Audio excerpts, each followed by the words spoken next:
Luar biasa sekali nih. Selamat datang Ibu. Baik, silakan pilih posisinya saja. Berikutnya, Bapak Lukman Ferdinand, pemimpin sentra bisnis retail produktif BNI wilayah 3 Palembang. Selamat malam Bapak. Silakan Bapak. Berikutnya,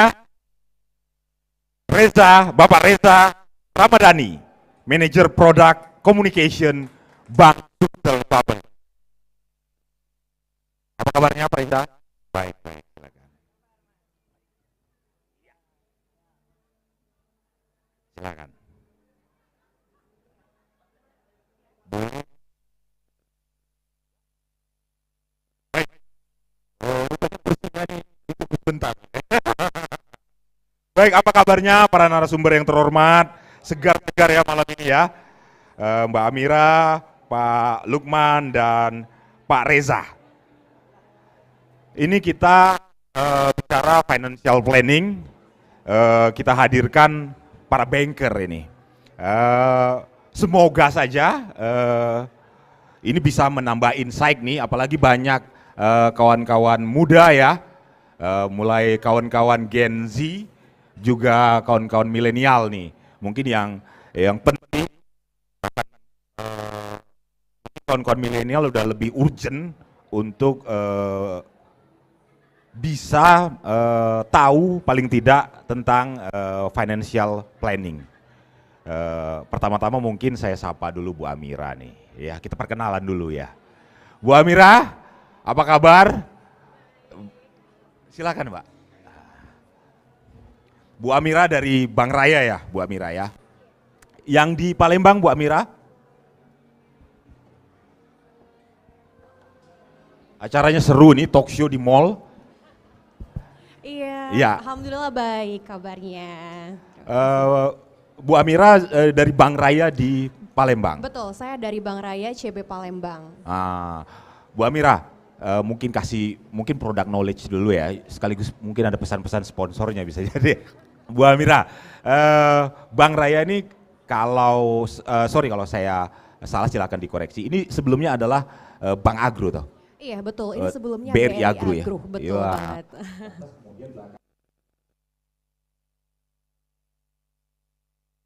21 dia diganti nama dan produk menjadi Bank Raya Indonesia.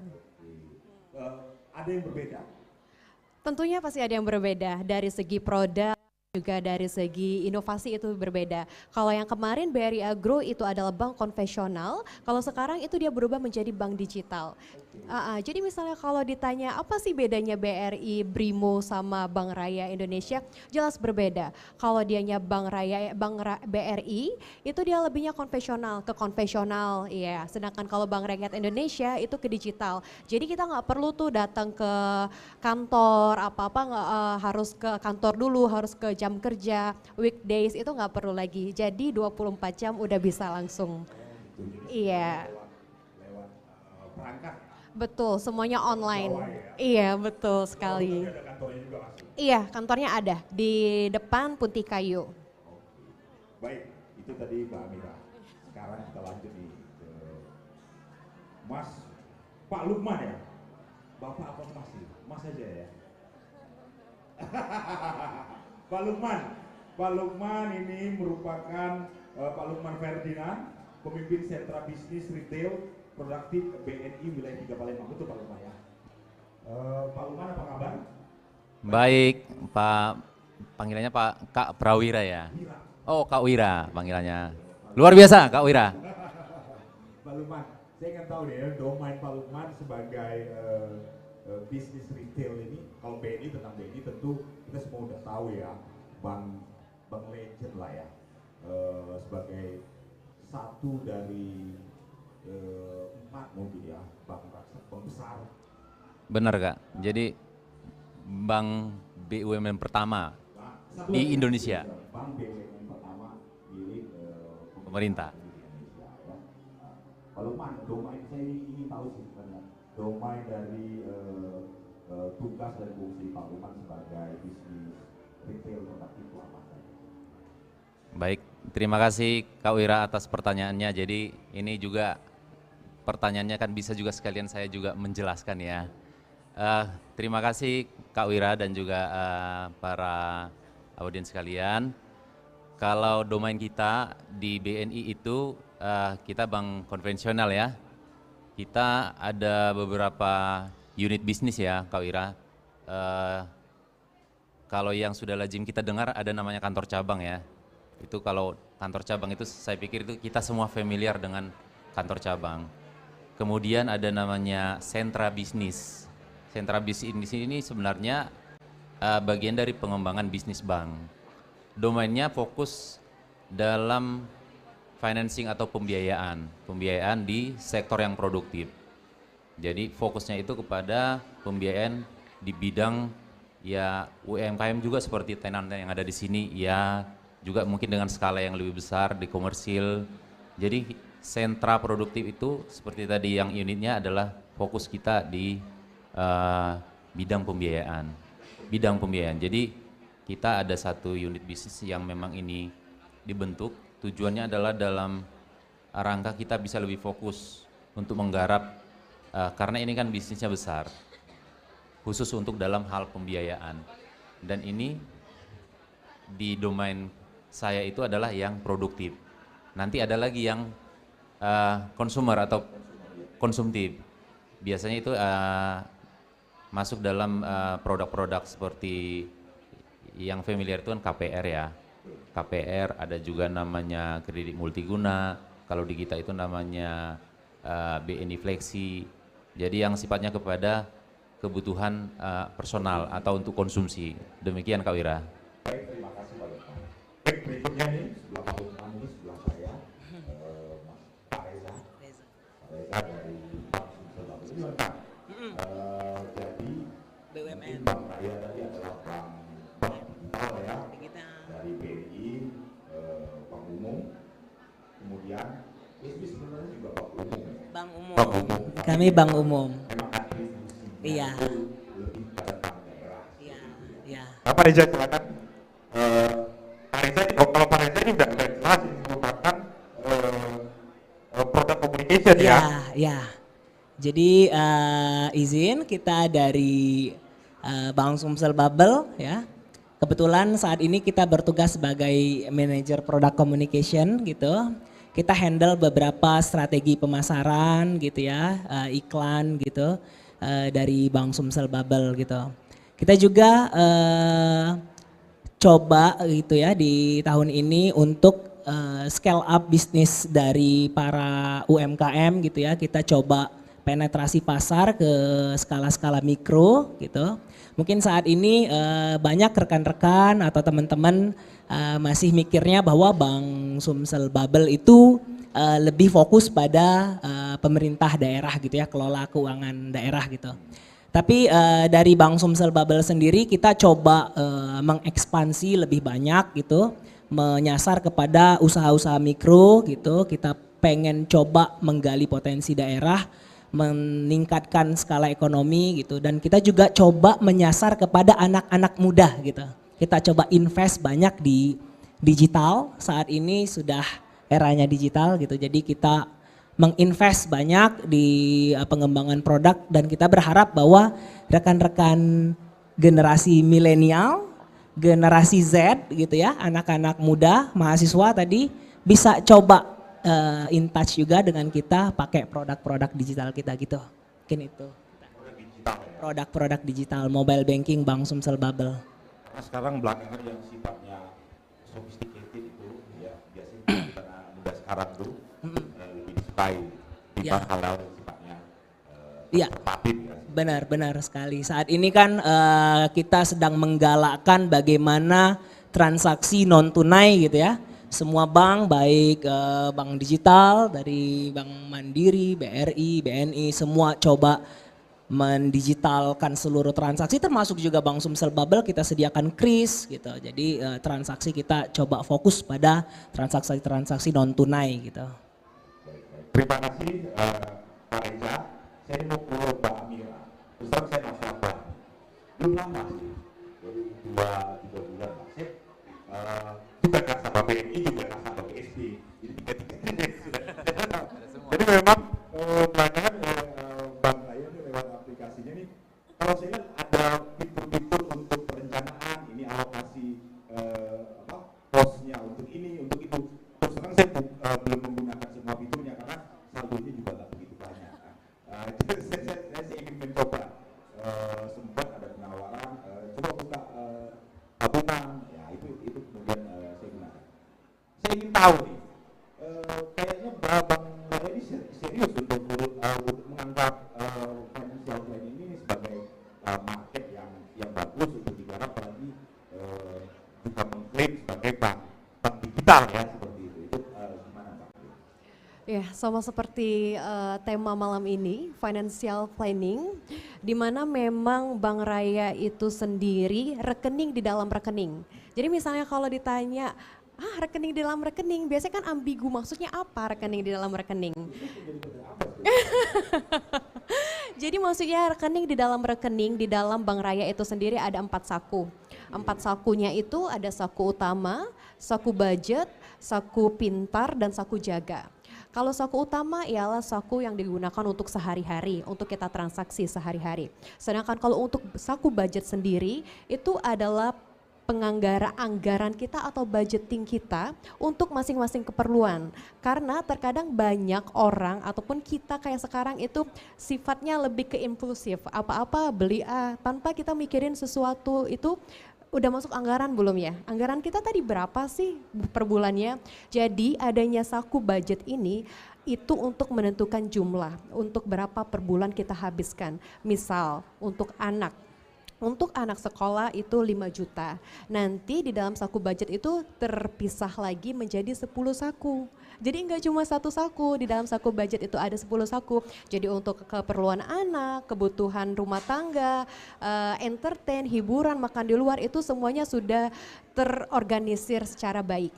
Jadi dan itu juga ada nomor rekeningnya masing-masing.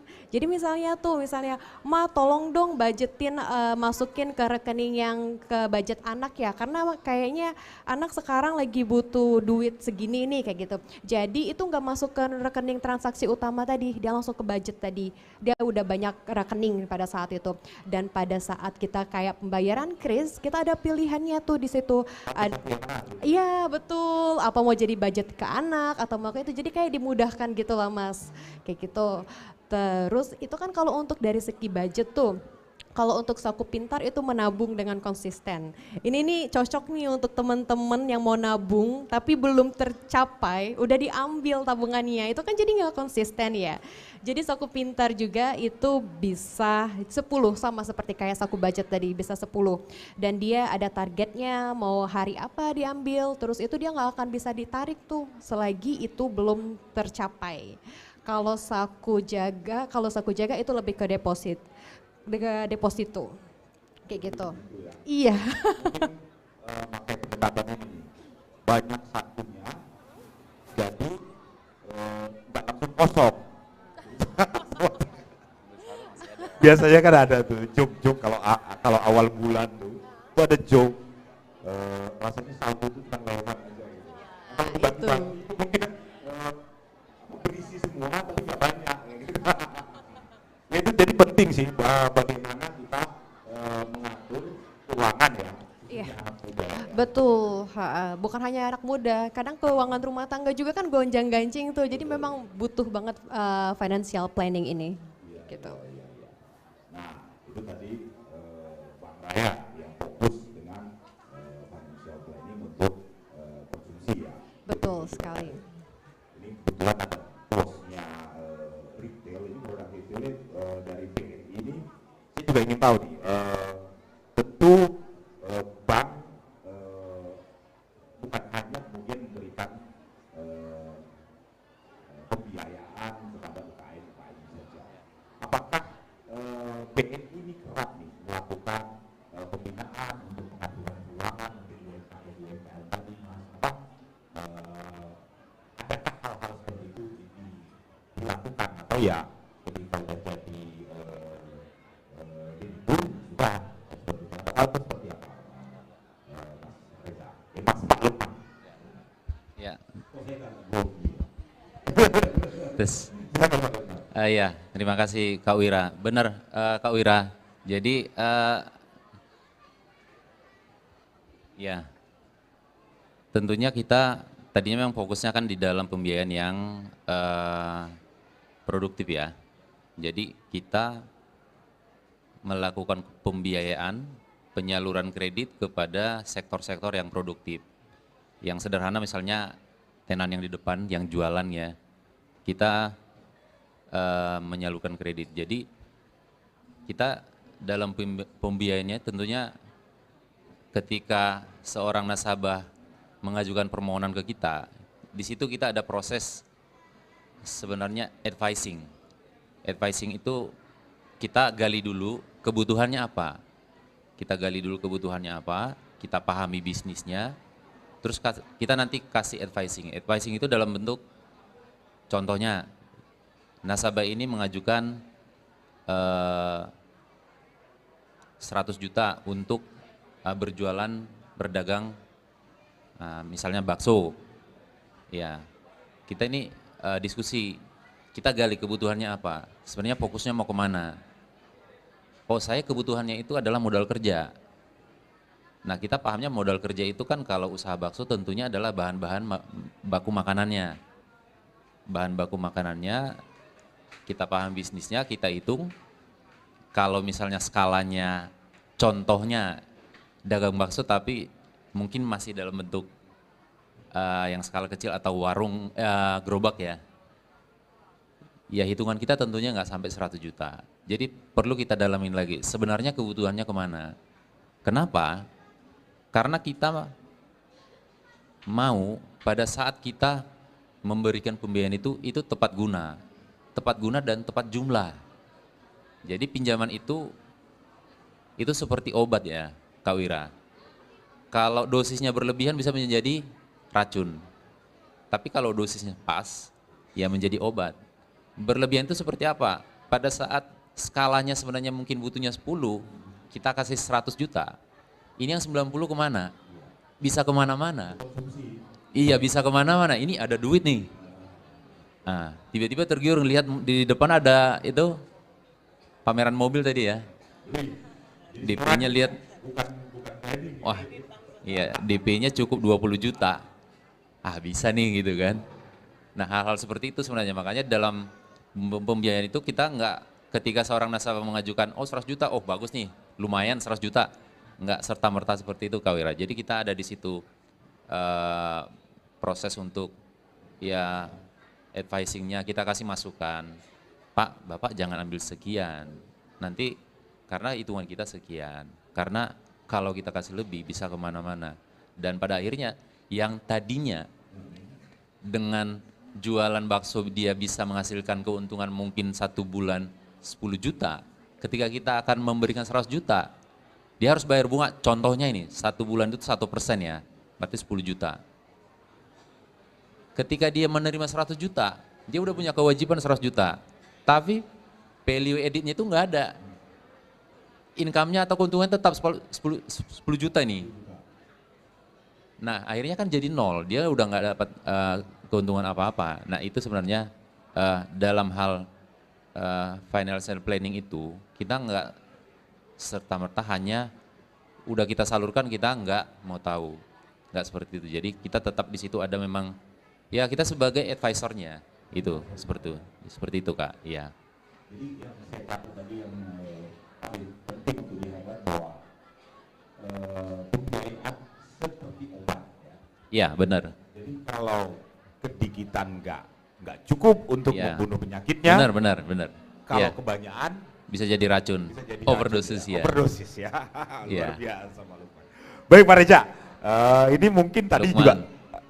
Lukman. Iya Pak Lukman. Ini saya sudah ke Pak Reja. Terima kasih. Terlalu dekat ya. Terlalu dekat ya. Jadi Pak Reza, ini tadi Pak Reza juga sempat memention bahwa saat ini si Bank Sumsel Bubble sebagai bank daerah ini juga agresif nih untuk menyasar produk UMKM retail seperti Benar. itu.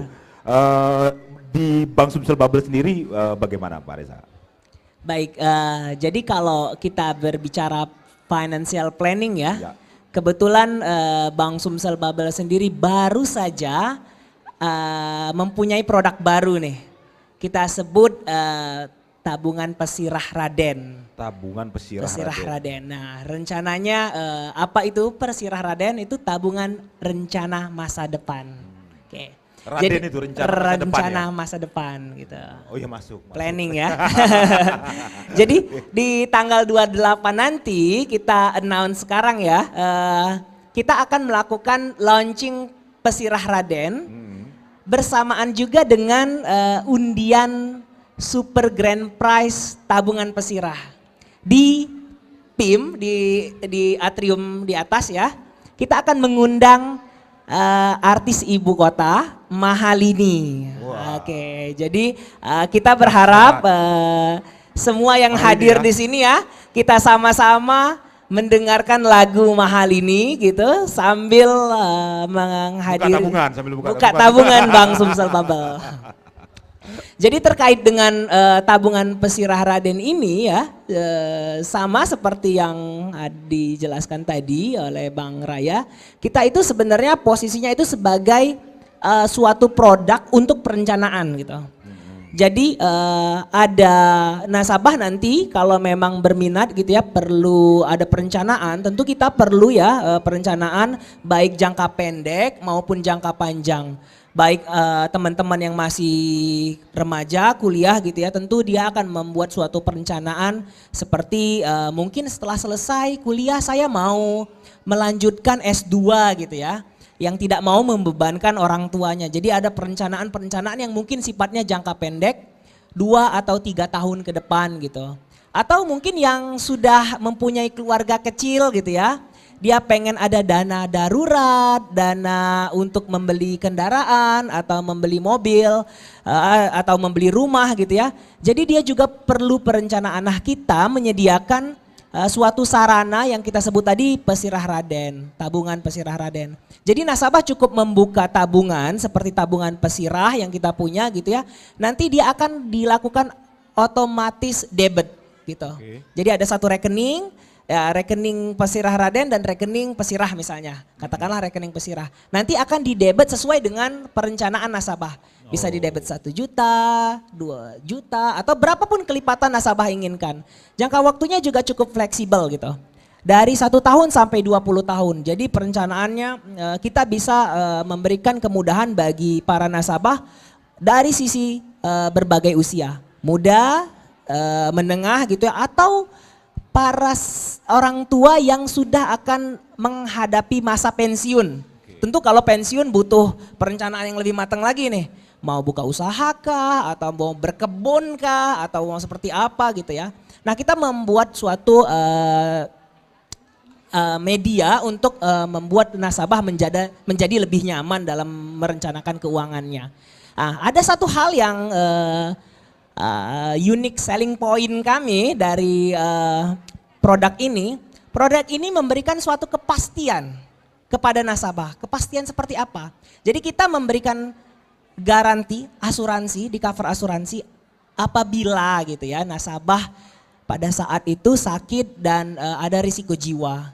Jadi asuransi yang akan mengcover sampai nilai yang memang dikehendaki gitu. Jadi seseorang yang mempunyai perencanaan dia tentu akan menghadapi suatu risiko gitu ya, baik risiko cacat gitu ya atau risiko jiwa. Nanti asuransi yang akan membayarkan sampai nilai yang akan dituju. Gitu. Jadi kepastian itulah, certainty itulah yang kita sampaikan kepada nasabah. Ayo kita gabung menjadi nasabah, buka tabungan Pesirah Raden gitu. Nah, terkait dengan UMKM tadi ya. Nah, jadi kami juga menyasar. Sebelum situ, Pak Reza, gitu, okay. Sebelum situ. Jadi tadi premi, kemudian kita harus membayar premi enggak? Untuk ya, kalau tadi? preminya itu di cover oleh bank gitu ya. Bank cover memberikan premi. Nasabah cukup menabung sesuai dengan yang nasabah kehendaki ya. Bunganya menarik? Bunganya cukup menarik nih. Nah, bunganya kalau kita nasabah itu kan lebih kepada realistis terhadap return ya. Berapa sih return yang akan saya dapatkan? Nah, mudah-mudahan di tabungan Pesirah Raden ini returnnya itu bisa jauh lebih tinggi dari tabungan lainnya gitu. Dan mungkin saja pada nominal-nominal tertentu akan hampir setara dengan deposito counter rate gitu ya. Tentu ini sangat menarik bagi nasabah yang memang menjadi alternatif untuk perencanaan investasi. Tentu kalau kita bicara investasi banyak hal, tapi salah satunya kita menawarkan di Pesirah Raden gitu. Baik, lanjut ke Lanjut UMKM ya. tadi. Nah, satu lagi nih, kalau memang perencanaan investasi, ada beberapa nasabah yang investasinya itu, wah saya nggak mau investasi di dalam uang gitu ya. Mungkin ada mau bentuknya emas gitu. Nah, kita juga di Bank Sumsel Bubble ada unit syariah gitu yang memberikan investasi berupa emas gitu ya, cicil emas. Anda membeli emas di harga saat ini 5-6 tahun ke depan itu emas itu pasti naik nih. 5 tahun sebelum ini emas itu sekitar 500 atau 600 ribu per gram gitu ya. Sekarang sudah bisa dicek dong sekitar 900 atau 1 juta gitu ya. Tentu harga emas itu cukup menarik untuk suatu sarana investasi gitu. Nah itu kita punya di situ. Nah terkait dengan tadi goal kami tadi kita mau penetrasi kepada UMKM gitu ya. Kita punya berbagai promosi yang mana kita ingin menggait nasabah lebih banyak gitu. Di tahun 2023 kita memberikan promo berbagai transaksi, misalnya transaksi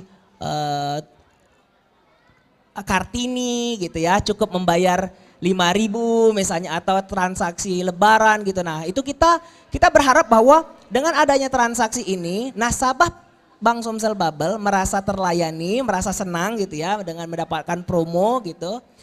UMKM juga yang menjadi mitra kita itu dapat menjual jauh lebih banyak produknya. Tentu membantu mereka mendapatkan revenue yang lebih banyak gitu. Kita bantu scale up usahanya tidak hanya dari promosi, kita juga bantu mensupport penjualannya seperti itu.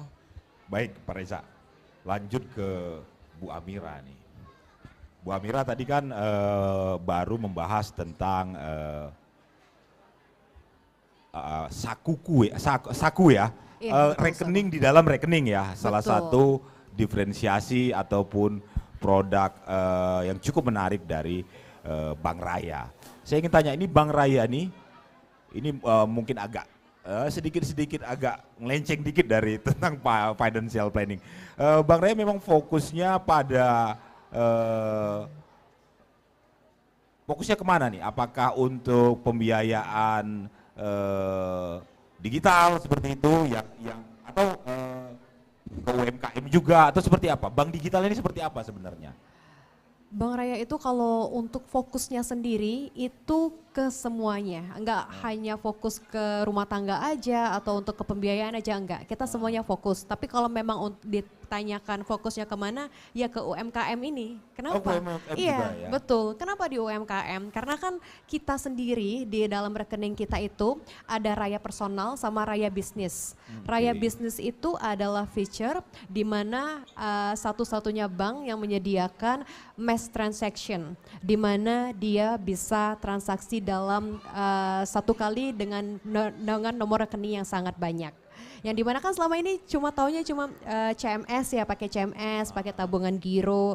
Nah, kalau di Bank Raya ini ada saku yang bisnis tadi, yang dianya nggak perlu pakai buka tabungan giro, nggak perlu buka repot-repot harus ada PT atau CV, dari ownernya pun langsung bisa. Nah, terus kadang ditanya, terus misalnya kalau pakai saku bisnis kelebihannya apa kayak gitu, selain hanya untuk transfer ke banyak rekening. Di situ kita juga bisa memberikan kredit atau pinjaman kepada pegawainya, yang dimana payrollnya itu di BRI dan juga Bank Raya. Oh, jadi tetap sama BRI ya kayak gitu ya? Iya, tetap Iya, sama, tetap sama. Namanya apa? Anak perusahaan ya jatuhnya ya, seperti itu ya? Betul, anak perusahaannya BRI. Holdingnya ya, Iya. Oh jadi ketika payrollnya kita pakai BRI atau Bank Raya, kemudian ada kesempatan untuk mendapatkan kredit konsumsi pegawai tadi bisa mengajukan kredit konsumsi. Betul sekali. Dan terkadang juga kita terkecoh dengan oke, kita kasih kredit tapi agunannya apa? Di kita nggak ada agunan. Nggak ada agunan. Jadi dalam jangka waktu 18 bulan sampai pinjaman 25 juta kita bisa berikan. Baik. Ini perkembangannya bagaimana nih?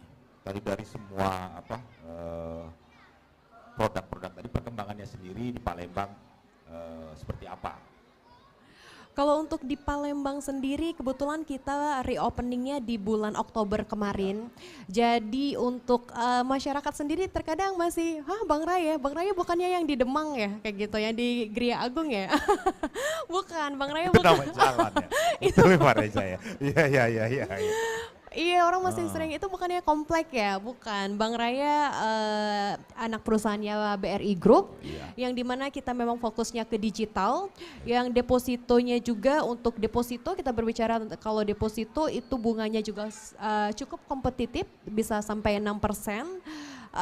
Untuk perkembangannya sendiri sekarang sudah banyak di beberapa Indonesia cabangnya, bukan hanya di Palembang saja, tapi di Denpasar, khususnya juga di kota-kota besar Bang Raya sendiri itu sudah berkembang. Karena kan kita sekarang tuh terkecoh dengan Sabtu Minggu, weekend kayak gitu. Kalau di Bang Raya semuanya bisa 24 jam, nggak usah waktu weekdays, mau harus nunggu hari Senin, enggak. Semuanya bisa 24 jam. Luar biasa. Jadi nggak ada lagi kalau di bank-bank lainnya itu kan ada weekend banking tuh ya biasanya tuh ya, Sabtu atau Minggu kayak gitu ya. Baik, karena layanannya sudah digital tadi itu ya. Jadi maksudnya kantor tuh juga 7 hari 24 jam kan? Enggak, kalau kantor enggak, pelayanan enggak.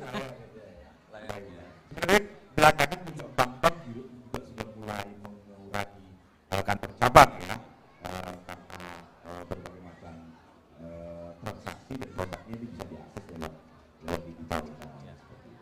Baik, Bu Amira, lanjut lagi nih ke Pak Lukman. Saya nggak tahu lagi. Pak Lukman, mungkin bukan domainnya Pak Lukman, tapi saya ingin tahu nih, kalau tadi kita bicara financial planning, tentu juga itu juga kira-kira investasi. Sebenarnya BNI punya nggak sih produk-produk investasi yang menarik seperti itu yang mungkin bisa diakses dengan mudah oleh masyarakat dan punya return yang baik seperti itu. Baik, terima kasih Kak Wira. Tentunya BNI punya produk yang komplit ya, lengkap semua ya. Kalau kita tadi bicara loan atau pinjaman, itu sesuatu memang yang sudah katam lah istilahnya ya, ada pasti ya, ada. Jadi memang semua bank itu kan terus nih meng-create produk-produk baru yang bisa sesuai dengan kebutuhan nasabah atau masyarakat. Nah kalau untuk produk-produk investasi kita semua ada, dan di situ sebenarnya ada di sini. Mungkin tadi dibalik dulu ya, dibalik dulu ini ya. Bisa dibalik dulu apanya yang ini. Di situ ada namanya Tapenas ya. Ini. Nah, ini sebenarnya bagian dari financial planning ini. Anda merencanakan, kami mewujudkan gitu. Jadi di situ ini adalah menyasar untuk tabungan ke pendidikan ya, atau Tapenas namanya. Nah, ini bunganya bisa lebih tinggi dari bunga tabungan biasa Pak Kak Wira. Itu. Jadi ini ada jangka waktu tertentu, bisa mungkin 3 tahun atau mungkin 5 tahun, seperti itu kurang lebih. Nah, produk investasi kita yang lain juga banyak. Tentunya di reksadana kita juga ada. Kita ada manajer investasinya untuk reksadana. Dan itu bisa dibuka sebenarnya dari mobile banking. Iya, dari mobile banking kita punya rekening, kita install mobile bankingnya, nanti buka dari mobile banking bisa kita lakukan. Jadi banyak sebenarnya pilihan-pilihan produk untuk investasi. Kalau yang itu menyasar kepada individu ya. Kalau tadi kita bicaranya yang komersil, tadi produktif, tentunya banyak. Ya itu investasi mungkin dalam bentuk ya fixed asset ya Kak Wira ya, fixed asset.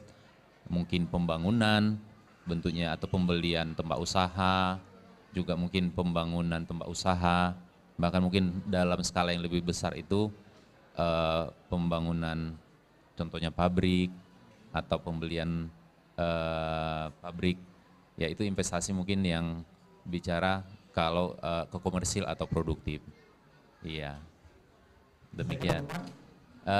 Mungkin ya kalau kita bicara yang lebih ke ini ya mungkin itu yang bisa saya sampaikan ya Kak Wira. Iya. Pak Reza, Pak Reza, bagaimana Bang Sumsel Bubble? Saya ingin tahu nih, selain tadi akan meluncurkan yang namanya Pesirah Raden, Ya, Raden si akronim dari rencana masa depan. ini sebenarnya Bang Sumsel Bubble sebagai bank daerah ini punya nggak sih semacam rencana besar yang lebih masif lagi? Kadang asosiasi orang ingat Bang Sumsel Bubble Daerah gitu ya. Oke. seperti itu. Kira-kira nih. Oke. Baik. Jadi di Bank Sumsel Bubble sendiri ya, kita tadi sampaikan bahwa kita coba melakukan ekspansi yang jauh lebih besar lagi. Kita tidak hanya fokus pada bisnis-bisnis yang sifatnya pengelolaan keuangan daerah, tapi kita ingin mendapatkan mendorong perekonomian daerah jauh lebih besar dengan mensupport UMKM tadi. Nah, jadi kita tidak hanya sekarang Bank Sumsel Bubble tidak hanya mengelola keuangan daerah, tapi kita mencoba ke perusahaan-perusahaan besar, kita ikut dengan pembiayaan sindikasi gitu ya, dengan pembiayaan yang skalanya besar seperti jalan tol gitu ya. Itu biasanya dengan pembiayaan sindikasi kita kerjasama dengan bank-bank BUMN, kita ikut join di situ berinvestasi, kita sama-sama bangun jalan tol di Sumatera Selatan dan wilayah-wilayah lain. Termasuk juga bandara-bandara dan sebagainya. Kita ingin mencoba men-scale up bisnis Bank Sumsel Bubble jauh lebih besar gitu. Tidak hanya dengan UMKM, kita juga mencoba ikut dengan kredit-kredit seperti tadi yang dari BNI sampaikan, kita masuk di kredit mikro, kredit usaha rakyat gitu ya, sama kredit yang FLPP gitu, rumah-rumah subsidi pemerintah. Jadi kita sudah lama itu posisinya sudah hampir 10 tahun lebih kita sudah masuk di situ. Jadi kita bahkan kita untuk level BPD gitu, bank-bank daerah kita cukup baik, cukup di 3 besar gitu, di penyaluran KUR gitu, penyaluran FLPP. Nah, kita masuk di dalam sektor-sektor itu. Jadi tidak lagi hanya berfokus pada pengelolaan keuangan Pemda gitu. Kita mau masuk dan mendorong perekonomian daerah itu jauh lebih besar. Dan masuk juga di posisi digital gitu. Jadi kita misalnya kita mengelola rumah sakit gitu ya. Kita bantu cash management sistemnya lebih digital lagi, payroll sistemnya gitu.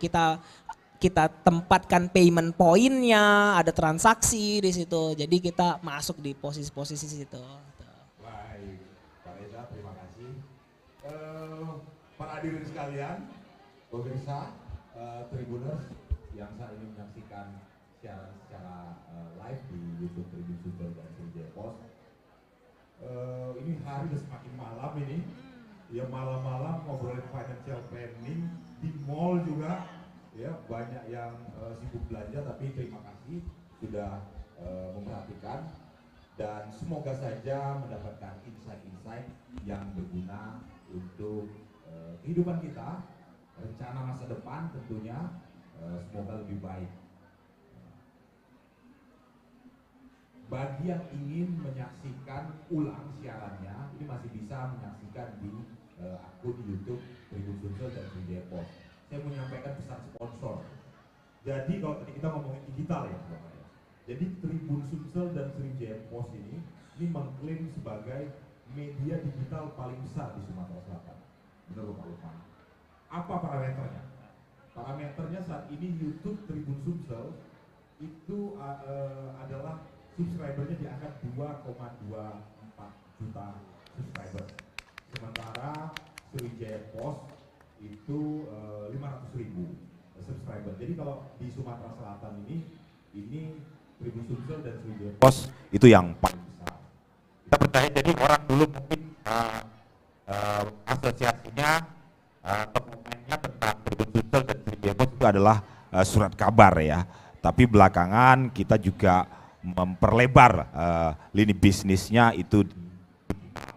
Begitu juga di Instagram, TikTok saat ini followersnya kalau saya tidak salah 2 juta untuk Sriwijaya Post. Nah, pesan sponsor harus disampaikan. Baik, Tribuner, itu tadi talk show kita yang berlangsung malam ini. Tapi saya lupa lagi, padahal saya buat pantun tadi berpikirnya sampai setengah jam lebih untuk satu pantun ini. Saya ingin tutup dengan pantun. Jalan-jalan ke seberang ulu, nengokin kamu yang malu-malu. Diskusi kita sudah berlalu. Semoga bermanfaat, sehat selalu. Baik, terima kasih. Saya Prawira Maulana, selaku host atau moderator. Maaf jika ada salah-salah kata.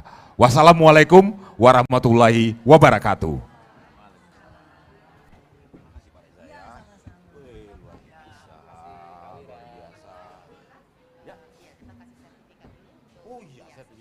Baik, lupa saya. Ada sertifikat nih untuk 3 narasumber kita yang luar biasa. Baik. Terima kasih. Ini kita akan memberikan sertifikat terlebih dahulu untuk Bapak Reza Ramadhani. Ini merupakan manajer produk communication Bank Sumsel Bubble. Kita akan undang terlebih dahulu. Mbak Ririn, mohon izin berkenan. Ini mewakili dari IMA untuk menyerahkan secara langsung. Keren loh ya narasumber kita pada malam hari ini. Semuanya keren-keren. Moderatornya juga keren banget. Nggak nyangka saya ya bisa ketemu pada malam hari ini.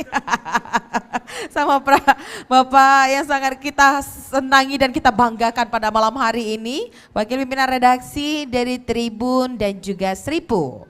Oke, terima kasih kepada Bapak Reza Ramadhani, manajer produk communication Bank Sumsel Bubble, dan juga diserahkan kepada Bapak Lukman Ferdinand. Oh, Ibu Amira dulu boleh? Iya, ladies first. Oke, satu-satunya ya. Boleh semuanya kameramen? Udah galak tinggal memang Pak Prawira ini ya. Iya. Betul-betul nggak diajak ya katanya. Dan kita undang Pak Lukman. Ini merupakan pimpinan dari Sentra Bisnis Retail Produktif BNI Wilayah 3 Palembang. Iya, terima kasih banyak untuk semua narasumber kita. Boleh ikut bergabung semuanya? Mbak Ririn boleh di depan dibawa sambil sertifikatnya. Iya, dibawa aja. Kayaknya kurang deh pegang mic tadi ya Mbak Ririn ya. Oke, teman-teman media silakan untuk mengambil momen ini. Terima kasih tentunya untuk di rangkaian talk show Financial Planning bersama dengan Ibu Amira dari perwakilan Bank Raya, Bapak Lukman Ferdinand dari pimpinan Sentra Bisnis Retail Produktif BNI Wilayah 3 Palembang, dan Bapak Reza Ramadhani, manajer produk communication Bank Sumsel Bubble. Dan terima kasih kepada moderator kita, keren sekali Bapak Prawira Maulana, Wakil pimpinan redaksi dari Sripoku dan juga Tribun. Terima kasih untuk semuanya di kesempatan hari ini ya. Di hari pertama dari event brand market IMA dan Venteni ID dan yang pastinya Marketing Festival and Outlook 2024. Terima kasih atas kebersamaan kita semua di malam hari ini, senang sekali tentunya di hari pertama, dan jangan lupa besok masih banyak sekali seminar interaktif bersama dengan beberapa narasumber-narasumber yang akan kita hadirkan di panggung ini. Jadi untuk semuanya jangan kemana-mana karena malam hari ini masih ada singing competition. Untuk semua peserta yang sudah registrasi ulang atau yang sudah menyerahkan lagu, silakan nanti langsung hubungi kepada tim kami yang ada di sisi sebelah kanan. Dan tentunya di kesempatan malam hari ini semuanya yang sudah hadir di City Expo Palembang Indah Mall, terima kasih atas kebersamaan kita semua dan boleh banget ya untuk mobile ke seluruh tenan-tenan partisipan yang masih bergabung sampai dengan pukul 21.30 menit waktu Indonesia bagian Barat. Dan yang pastinya ada 40 tenan partisipan yang sudah ikut bergabung di sini, jadi jangan sampai kelewatan kesempatan yang sangat manis sekali untuk Anda ngelihat seluruh tenan-tenan yang sudah ada di sini. Kita siapin dulu untuk persiapan singing competition kita di malam hari ini. Kalau tadi pagi kita udah singing competition di sesi pertama dan malam ini ada singing competition di sesi kedua. Kira-kira siapakah dia nanti yang akan masuk di babak-babak yang akan kita tentukan, khususnya nanti di besok kita akan umumkan secara langsung siapa yang akan menjadi pemenang dari singing competition di sesi pertama. Bersiap-siap untuk peserta, silakan di sisi sebelah kanan.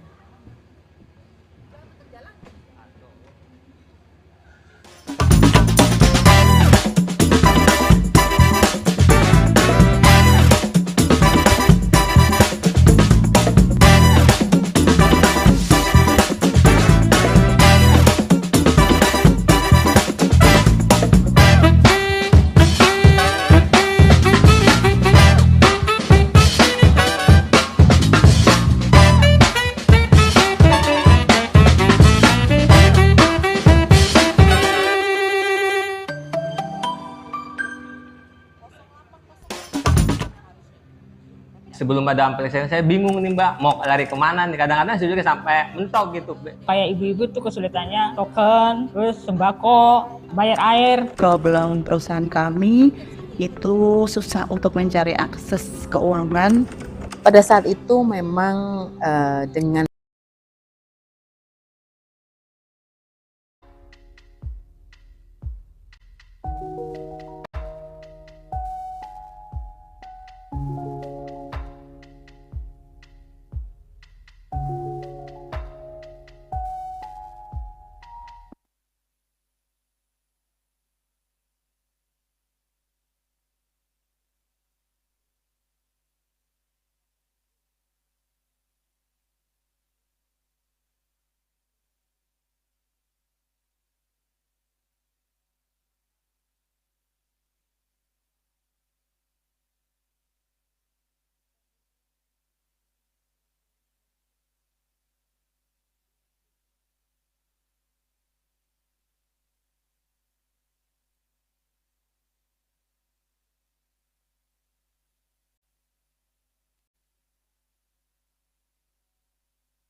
izinkan saya mengawali dengan pantun dulu. Pantun ekonomi. Pergi ke Palembang enggan pulang cepat. Nikmati dulu jembatan Ampera yang tenar. Semoga investasi makin berkembang di 2024. Ekonomi Sumsel pun makin bersinar. Ya, ini satu tadi ya, agak tertinggal tuan rumahnya Pak Joko Prasetyo dari Presiden IMA, tapi dalam hal ini mewakili Pegadaian ya, Sumatera Selatan ya. Oke, karena kita semua ini bapak-bapak ini mengepung ibu ya. Saya rasa kesempatan pertama saya beri ke Bu Meisya ya,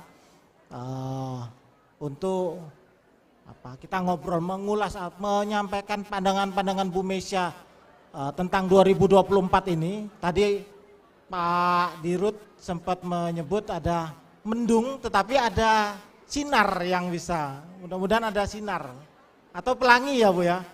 Tapi kalau pelangi kan di akhir pelangi ya, setelah hujan ya, mudah-mudahan sebelum pelangi ada yang bisa kita nikmati di 2024. Saya coba menyampaikan outlook yang sempat dirilis Bank Indonesia ya, entah nanti akan ada revisi atau tidak. Pada 2023 itu di kisaran 4,5 sampai 5,3% ya. Pada 2024 sedikit optimistis dibanding 2023 yaitu 4,7 sampai 5,5% ya. Ada catatannya yang lumayan mendrive pertumbuhan di 2024 adalah pemilu, konsumsi dari pemilu. Nah ini selanjutnya saya serahkan Bu Meisya untuk menyampaikan secara umum ya, maupun di Sumatera Selatan ini sinar itu akan datang bulan apa atau pada bagian apa itu Bu Meisya. Silakan Bu. Oh Mike.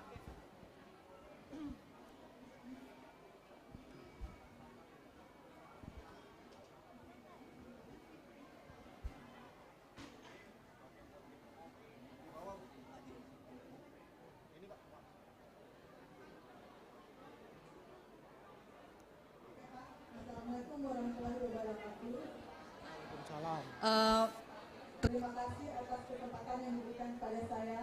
Kebetulan saya bidangnya di bidang treasury Pak, dan kita banyak melihat keadaan ekonomi itu dari sudut pandang aktivitas kita sehari-hari di treasury.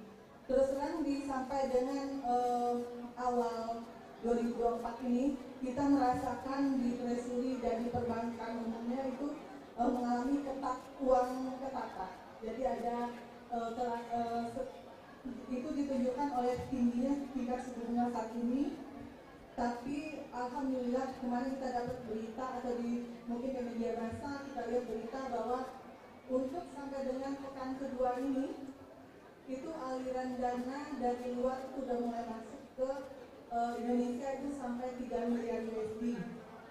Kita harapkan itu pertanda awal bahwa kedepannya dengan masuknya dana itu suku bunga akan menurun, dan dengan menurunnya suku bunga diharapkan iklim investasi juga semakin meningkat dengan kemudahan bagi UMKM untuk mendapatkan kredit dengan bunga yang lebih rendah. Itu intinya kita lihat juga bahwa sekarang di awal ini mudah-mudahan tidak lama lagi ada kepastian politik ya, di mana sudah ada kejelasan siapa presiden kita, mungkin yang selama ini wait and see akan mulai berinvestasi di Indonesia. Itu juga kita lihat juga iklim perdagangan akan meningkat dilihat dari daya beli masyarakat yang semakin meningkat. Menurut saya sih ini saatnya untuk mulai berinvestasi di Indonesia, mungkin di bidang obligasi, di mana diharapkan kabarnya The Fed akan menurunkan suku bunga di kuartal kedua. Diharapkan juga diikuti oleh Bank Indonesia, di mana kemarin di rapat di Bank Indonesia suku bunga masih dipertahankan di 6%, BI rate diperkirakan di kuartal kedua juga mungkin diharapkan mulai ada penurunan suku bunga. Itu diharapkan akan baik buat iklim perekonomian di Indonesia, di mana juga diproyeksikan di tahun ini akan pertumbuhan ekonomi mencapai 5,2%. Kita lihat sendiri kalau tahun kemarin Pak, perekonomian di Sumatera Selatan lebih tinggi dibandingkan secara keseluruhan Indonesia, di mana di kuartal ketiga itu Indonesia tumbuh 4,9% kalau nggak salah saya, sedangkan di Sumatera Selatan sendiri tumbuh di atas 5%. Jadi saya sih optimis untuk di Sumatera Selatan, khususnya dan Indonesia umumnya, perekonomian kita akan semakin membaik di tahun 2024. Mungkin demikian saja dari pandangan saya. Terima kasih. Padat dan menyeluruh ya, mulai dari Treasury sampai ke Sumatera Selatan. Selanjutnya saya mau beri kesempatan juga ke bapak-bapak ini ya. Ini istimewa kita ini. Ini saya juga baru menyadari melihat daftar pembicaranya ya. Dari 4 bank besar plat merah nasional itu 3 ada di sini ya. BNI, BRI, Mandiri. Kurang apa Pak? BTN ya Pak ya? Kurang BTN ya. Oke, kita mulai dari Bank Mandiri dulu Pak. Pak panggilannya Pak Prayudi, Pak Yudi. Oh sama Pak kita Pak, sama Pak. Silakan Pak Yudi. Bisa diceritakan atau diulas atau mungkin ada optimisme atau jangan-jangan pesimisme di 2024 ini, silakan. Baik, bismillahirrahmanirrahim. Kalau kami sebetulnya tadi jawabannya sudah diwakili sama ibu semua ya, dari A sampai Z sudah terwakili ya. Cuman kalau saya mungkin bicara terkait dengan storytelling, kondisi yang ada sekarang terkait dengan nasabah kita yang ada di Sumatera Selatan khususnya Pak. Jadi gini ceritanya, kalau misalkan kita tadi melihat pertumbuhan ekonomi Sumatera Selatan itu sekitar 5,2%. Artinya perekonomian dari UMKM itu masih terus berjalan. Cuman sekarang ini dengan adanya tahun pemilu nih 2024, kalau kita melihat itu para nasabah kita atau investor kita tuh masih wait and see Pak. Jadi artinya nggak seperti kemarin kan, kalau kemarin setelah COVID berhenti, mereka langsung ngegas untuk ekspansi usaha. Nah sekarang udah agak mulai slow down, tapi bukan berarti dia stuck Pak. Cuman mau expand usaha, dia masih wait and see. Takutnya kalau saya langsung komunikasi dengan nasabah, takutnya ada perubahan dari sisi kebijakan, nanti siapa yang menangnya, di situ pertama.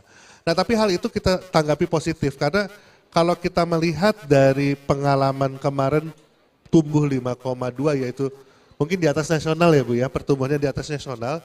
Jadi kita optimis di 2024 ini itu perekonomian akan relatif lebih stabil. Nah hal itu ketika nasabah kita wait and see, kalau kita dari Mandiri malah preparing ketika nasabah itu mulai running lagi, kita sudah ready. Contohnya kalau dari Mandiri kita untuk di Sumatera Selatan kita focusing kepada peningkatan kelas cabang sebanyak 32 cabang yang dulunya hanya menangani sektor mikro sampai 500 juta, 32 cabang kami tingkatkan statusnya sampai bisa menangani ke level UMKM sampai 25 miliar Pak. Dan ini sudah live kemarin di bulan Januari. Jadi harapan kami ketika nasabah sudah mulai running, itu di seluruh cabang kami sudah bisa merespon dari permintaan nasabah-nasabah kami. Mungkin seperti itu Pak, terima kasih. 32 cabang di Sumatera Selatan di seluruh kota kabupaten. 32 cabang. Di upgrade jadi. Bisa didengar ya, mau pengajuan sampai 25 miliar. Kalau dulu 500 juta cabang itu sekarang udah bisa sampai 25 Pak. Enggak perlu. Iya, gitu Pak. Ini menunjukkan optimisme Bank Mandiri ya, langsung bank-bank sebelah langsung lihat, tadi Pak Menteri langsung lihat juga itu ya. Oh ini Bank Mandiri sama 25. Ya, saya sambung lagi ke tadi menarik karena dari sisi nasabah sebagai investor ya. Ini karena di sini hadir Pak Yeri sebagai customer banking ya, ini menangani kredit customer ya Pak, customer banking ya. Ada optimismenya atau orang tadi customer banking termasuk rumah, kartu kredit dan sebagainya kan tunggu pemilu juga. Betul. Betul. Jadi saya perkenalkan diri ya. Saya dengan Jerry dari Regional Consumer Banking Head ya RO Palembang. Jadi memang saya mengurusin kredit consumer ya. Jadi KPR, kredit pinjaman karyawan sampai ke menangani produk untuk prioritas dan investasi. Nah, jadi memang kalau secara statistik ekonomi tadi sudah sampaikan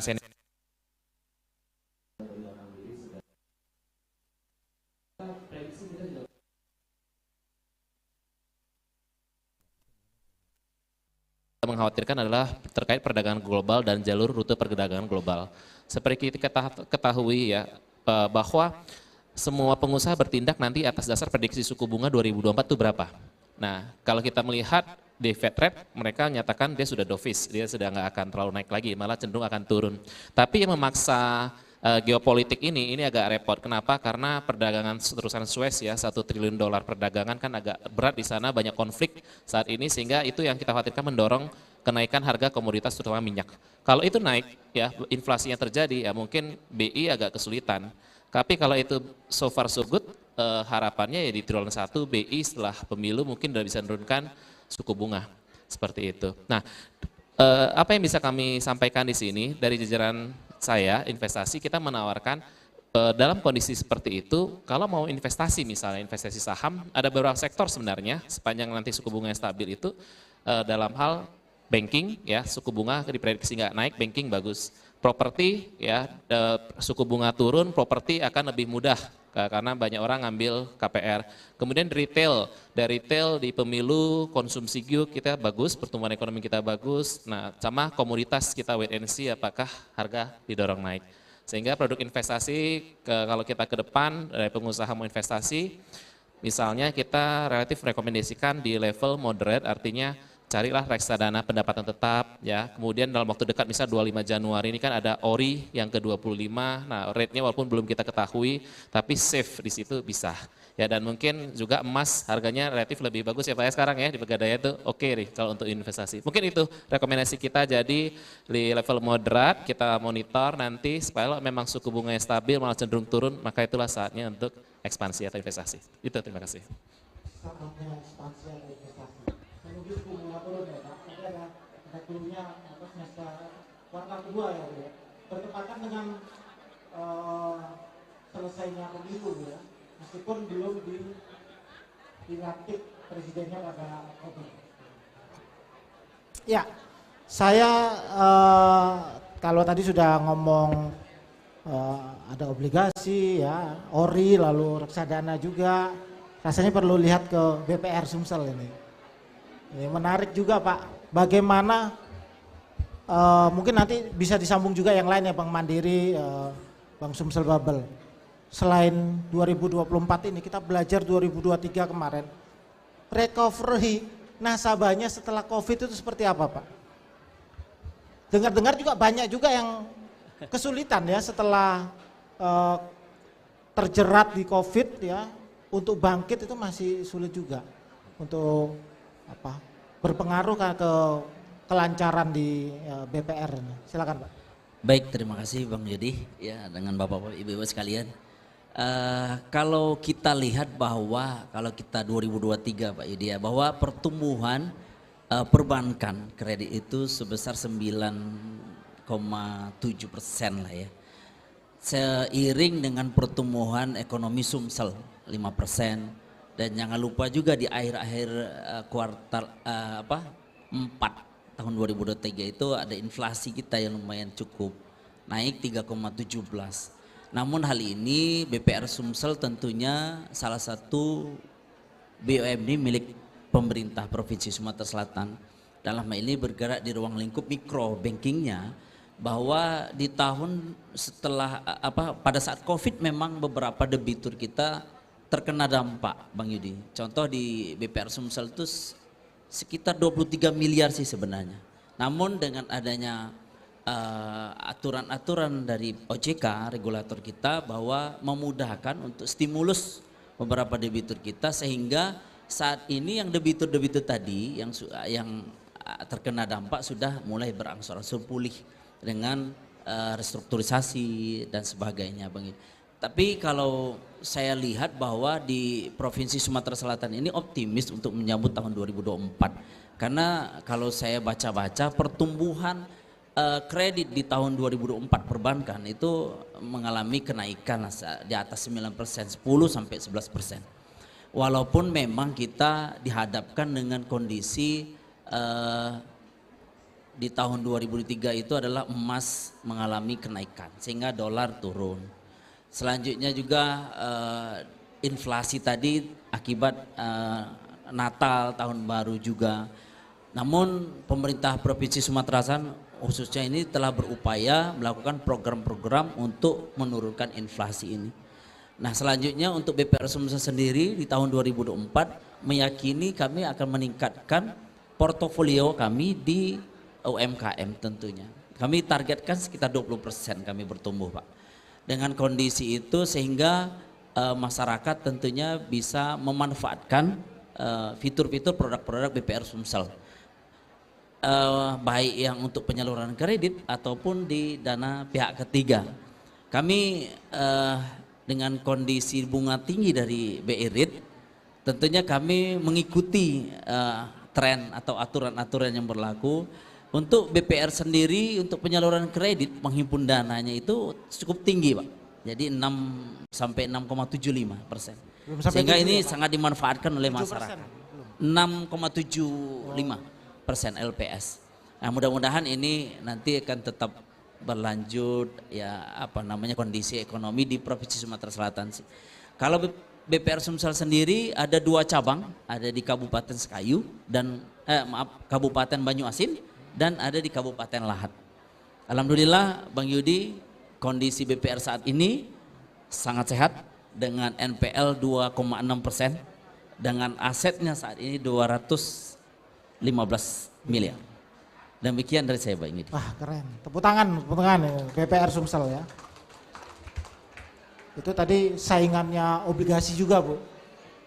Menempatkan dana di BPR ya bisa 6,7%, dijamin LPS sampai berapa? 2 miliar mungkin ya? 2 miliar ya.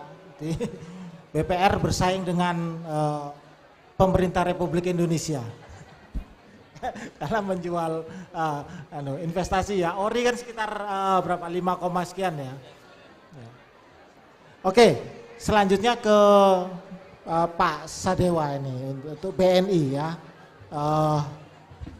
Mungkin bisa sharing juga Pak di Sumatera Selatan ini selama 2023 atau 2024 ini sektor apa sih Pak yang primadona di BNI ini ya? Banyak juga yang ini ya masuk biasanya sindikasi proyek-proyek pemerintah atau apa yang di Sumatera Selatan ini. Mungkin ada gambaran juga Pak, silakan. Baik, terima kasih Mas Wahyu. Tapi apa masih perlu tambahan lagi Mas? Tadi sudah gamblang dijelaskan oleh bapak-bapak, ibu. Dari perspektif BNI aja Mas ya. Jadi kami secara rutin menerima kajian ekonomi dari pusat. Beberapa hal yang kami terima kemarin adalah satu, masalah geopolitik sama. Kemudian juga adanya tahun ini 76 negara itu melaksanakan pemilu, termasuk kita. Jadi tergantung cara memandang kita, apakah itu menjadi suatu kesempatan untuk bagaimana peningkatan konsumsi sehingga nanti akan meningkatkan perekonomian. Kemudian yang berikutnya Amerika akan turunkan bunga, demikian juga Indonesia, perkiraan di kami sekitar 5%. Kemudian yang berikutnya adalah UMKM. Kami percaya bahwa untuk kondisi saat ini UMKM akan sangat bisa membantu perekonomian secara keseluruhan di Sumsel. Jadi kami akan lebih fokus di sini. Mungkin nilainya tidak terlalu besar, ya tentunya dibandingkan dengan korporasi, tetapi dengan portofolio yang banyak debitur ataupun masyarakat yang bergerak ke situ, tentunya kami harapkan juga secara agregat itu cukup bagus. Tetapi kondisinya adalah apabila ada, ya kita tahulah kalau kredit pasti ada yang kepleset dan lain sebagainya, itu secara persentase sangat kecil. Kemudian terkait dengan ekonomi yang cenderung turun, mungkin tidak terlalu banyak, karena mungkin di sini ada sisi inflasi yang berasal dari demand. Jadi kalau inflasi kita lihatnya ada cost push dari biaya yang meningkat, tapi di sini lebih kepada kami melihatnya ada permintaan yang meningkat, sehingga inflasi pasti akan terpengaruh. Jadi inflasi sendiri kan memang bukan suatu hal yang buruk, Mas. Jadi kalau itu bisa di-maintain secara moderat, kita nanti akan tahu bahwa permintaan itu akan mendorong perekonomian. Itu sisi yang bagus. Kemudian kemarin saya sempat mendengarkan pada saat pertemuan BMPD, Pak Riki Bank Indonesia, itu menyampaikan 3 poin dan saya sepakat sekali, Pak. Jadi yang pertama adalah sesuai dengan data kami bahwa pertambangan dan kelapa sawit itu sekarang bagus sekali. Tetapi bagaimana nanti, mungkin nggak bisa jangka pendek, tapi paling tidak menengah ataupun jangka panjang, itu harus dipikirkan. Mau diapakan ini? Batu bara. Mau diapakan kelapa sawit? Apakah hanya kita kirim CPO? Apakah di sini ada pabrik pengolahan yang bisa menyerap tenaga kerja dan lain sebagainya? Sehingga putaran ekonominya di Sumsel ini juga akan makin banyak. Kemudian yang kedua adalah UMKM. Tadi sudah saya sampaikan, jadi kira-kira UMKM sangat bagus untuk lebih dikembangkan karena daya tahannya lebih bagus. Dan yang ketiga pariwisata. Itu kami juga mencoba bergerak ke situ. Jadi begini, BNI wilayah 3 kami membawahi 5 provinsi. Jadi di sebelah utara kami ada Jambi, di sebelah selatan ada Lampung, di barat ada Bengkulu, kemudian di timur ada Babel, dan di Sumatera Selatan sendiri. Jadi intinya beberapa titik atau beberapa provinsi yang kami kelola, ini banyak sekali titik pariwisata yang sebetulnya bisa untuk lebih ditingkatkan. Dan ini pastinya juga ada di Sumatera Selatan yang bisa kita gali dan itu bagus sekali. Jadi nanti akan berkembang hotelnya, lama tinggal wisatawan, dan itu pasti kebudayaan daerah juga akan sangat membantu proses ini. Ya, ini menarik ya, mulai dari UMKM sampai pariwisata. Mungkin nanti kita bisa sambung Pak soal pariwisata dari perspektif Bapak-bapak bankir di Sumatera Selatan ini tentang peluangnya. Tapi sebelumnya saya mau ke Pegadaian, tapi kita tukar posisi dulu Pak, supaya enak di YouTube ini kelihatannya. Nah, ini supaya klop gitu ya. Nah ini tadi kita sudah sempat diskusi Pak, ya, ada beberapa gambaran peluang ya. Ada obligasi, reksadana, saham perbankan juga bagus ya. Saham perbankan juga oke. Dan di sini oke semua nih. Saham-saham incaran nih yang bapak-bapak yang hadir di sini ya, terutama Bank Plat Merah. Tapi Pegadaian ini sekarang dikenal dengan emas. Ya. Ini kita bicara emas Pegadaian ya, bukan emas yang lagi viral di Surabaya itu ya. Silakan Pak Joko. Terima kasih Mas Yurdi. Sebelumnya terima kasih bapak-bapak yang sudah senior-senior sudah menceritakan tentang perbankan ini. Karena perkenalkan, nama saya Joko Prasetyo, saya sehari-hari sebagai kepala cabang tipe A di Pegadaian di Jalan Merdeka. Di samping itu saya juga alhamdulillah juga disuruh menjadi presiden IMA Pak, chapter Palembang. Juga sama dengan Pak Sam tadi, beliau juga banyak pekerjaannya. Sama saya juga pengurus masyarakat ekonomi syariah, pengurus Ikatan Ahli Ekonomi Islam di Sumsel juga seperti Pak Sam. Jadi saya tuh ngintil aja dengan Pak Sam itu. Ada Pak Sam, kemungkinan besar ada saya. Begini, mungkin saya permohonan maaf dulu karena Pak Pinwil saya itu Pak Dwi Hadi Atmaka lagi di Labuan Bajo, belum bisa. Seharusnya beliau yang hadir, yang duduk di acara sore hari ini. Pegadaian ini adalah mungkin perusahaan yang unik, Pak. Karena unik apa? Karena sangat dekat dengan nasabahnya. Sangat keterikatan, bahkan nasabah itu dianggap menjadi kerabat kita. Pegadaian Palembang, Kanwil Palembang itu membawahi 5 provinsi sama dengan BNI, yaitu Jambi, Palembang, Sumsel, kemudian Babel, kemudian Bengkulu dan Lampung. Kemudian bisnis utamanya itu adalah 3, ada di lingkaran-lingkaran itu, satu yaitu lingkaran kuning itu bisnis emas, kemudian lingkaran yang tengah itu bisnis pembiayaan, baik gade maupun mikro. Kemudian satunya lagi multi payment, artinya segala pembayaran itu ada di Pegadaian. Kemudian terkait dengan dengan emas yang disampaikan dengan Pak Yudi, memang emas ini adalah merupakan bisnis semacam kayak corporate yang bisnis utamanya. Artinya gade itu bisnis utamanya itu adalah gade, yaitu gade emas yang menjadi mendominasi itu adalah kurang lebih 92%. Kemudian terkait di tahun 2024 ini kami itu rasanya itu dengan sukaria menyambut di tahun 2024 ini. Karena apa? Karena indikasinya di 2023 kemarin, terutama di tanggal 7 Oktober harga emas itu melejit, Pak, melejit sampai 13,6% sampai di Desember. Artinya dengan melejitnya harga emas ini otomatis secara tidak langsung itu akan menumbuhkan OSL-nya pun juga akan melejit juga, karena bisnis utama core bisnis kita kan emas.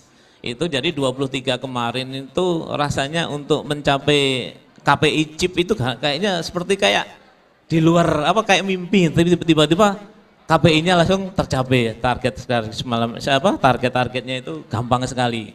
Kemudian melihat di 2024 ini saya optimisnya apa? Karena di 2022 itu begitu mau ke 2023 itu rasanya itu kan recovery kan gak lama sekali, karena ada di akhir-akhir tahun itu biasanya kan ada namanya laporan itu dibagus-bagusin itu loh, artinya itu recovery itu di 2022 2023 itu sangat susah sekali gitu loh. Kemudian sekarang di recovery untuk 2023 ini kok sangat gampang sekali, tiba-tiba langsung nyampe langsung dikit lagi hijau. Artinya untuk mencapai target di 2024 itu sepertinya sangat gampang sekali gitu. Kayaknya di genggaman itu tercapai, mungkin bisa sampai di pertengahan tahun ini mungkin insya Allah tercapai. Kemudian untuk 2024 ini walaupun ini tahun politik yang ada pemilihan presiden, pemilihan pilkada dan pemilihan caleg, itu sepertinya itu Pegadaian itu semakin dikenal. Karena apa? Karena di Januari ini aja pertumbuhan kreditnya itu sangat luar biasa. Ya entah itu apakah itu dimanfaatkan oleh investor-investor itu untuk menggadaikan emasnya, atau bisa jadi untuk mencari dana segar, karena di Pegadaian itu dengan tema 15 menit itu kredit cair. Kemudian untuk investasi yang sekarang di 2024 itu kalau boleh saya bisa memberikan tip, itu ada mungkin bisa strategi lah katakanlah itu. Yang pertama ada 5 strategi kalau di investasi di 2024 ini. Mungkin yang pertama itu adalah strategi tujuan investasi. Karena di Pegadaian sendiri ada investasi itu sangat emas itu sangat sangat digemari oleh masyarakat. Yang pertama, emas itu nilainya akan selalu naik gitu. Karena apa, saya waktu nikah di 98 itu, saya ingat saya beli emas untuk mas kawin satu suku itu cuman 110.000 ya. Sekarang kalau satu suku sudah 6 jutaan lebih, artinya udah kenaikannya sangat luar biasa. Kemudian itu kan tujuan investasi. Kalau investasinya jangka pendek ya jangan beli emas. Kalau tujuannya sangat panjang ya emas itu jadi pilihan. Karena emas itu bisa digadaikan, dan emas itu pun itu bisa dengan dicicil. Kalaupun memang emas itu tidak mau secara nyata, kita bisa membeli dalam bentuk tabungan emas seperti itu. Kemudian strategi yang kedua adalah kita harus menganalisis fundamental. Fundamental itu kalau orang yang berinvestasi seperti saham, seperti kita harus menganalisis fundamental itu kayak BRI, Mandiri, BNI itu adalah mungkin saham-saham idola, karena nggak pernah fundamentalnya pun juga sudah kuat. Dan yang kedua, keistimewanya saham ini sekarang di Pegadaian pun sudah bisa untuk dijadikan gadai saham. Jadi dengan kita bekerja sama dengan sekuritas itu hanya hitungan berapa menit itu bisa langsung bisa cair. Artinya untuk memudahkan orang investor itu kalau mempunyai kalau perlu dana cepat tidak harus menjual saham. Kita sudah bekerja dengan Bank BRI. Kemudian yang ketiga, kita juga harus pandai-pandai melihat situasi ekonomi, berita-berita ekonomi itu. Kalau mungkin bisa yang berpengaruh itu adalah kebijakan perusahaan, kebijakan pemerintah dan sebagainya. Itu juga sangat berpengaruh sekali. Kemudian yang keempat itu strategi fleksibilitas. Fleksibilitas itu tergantung dari investor. Kalau investor itu melihat ini akan goyah, ya cepat-cepat kita jual seperti itu. Kalau kemudian yang kelima adalah strategi keberlanjutan. Keberlanjutan itu investasi itu tidak harus besar.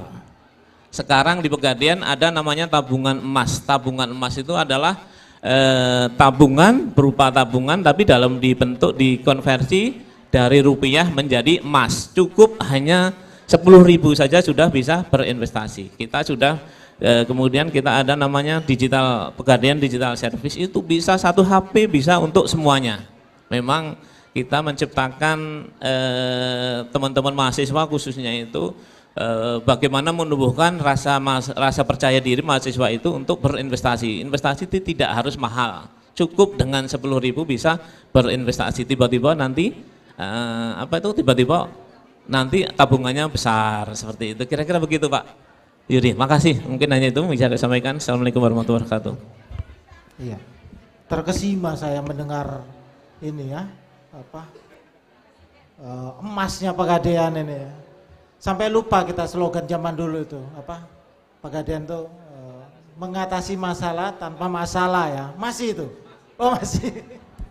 Ya, sebelum lanjut nanti kami mau sediakan kesempatan untuk floor, silakan Bapak Ibu, Mas, Mbak yang mau ikut berdiskusi ya, atau mau bertanya langsung pada para bankir ya, bankir dan juga Pegadaian. Silakan. Ada mungkin yang mau bertanya? Ada? Nah, kalau belum ada kita lanjut yang tadi. Oh ada, satu dulu ya, oke silakan. Nama dan dari mana ya? Oh ya.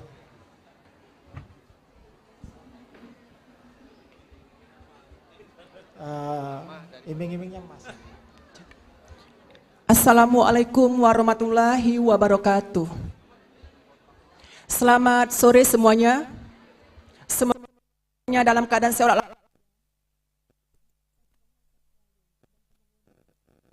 Kenalkan, nama saya Diki Zulkarnain. Saya dari alumni dari lanjutkan kuliah S2 di UIN juga. saya tanyakan di sini kan tadi kan ini pemateri tadi kan bahas tentang pegadaian juga dan juga tentang bank juga ya. Di sini saya ingin bertanya tentang pegadaian. Mohon izin kepada semua bapak-bapak dan semua ibu-ibu yang berada di depan.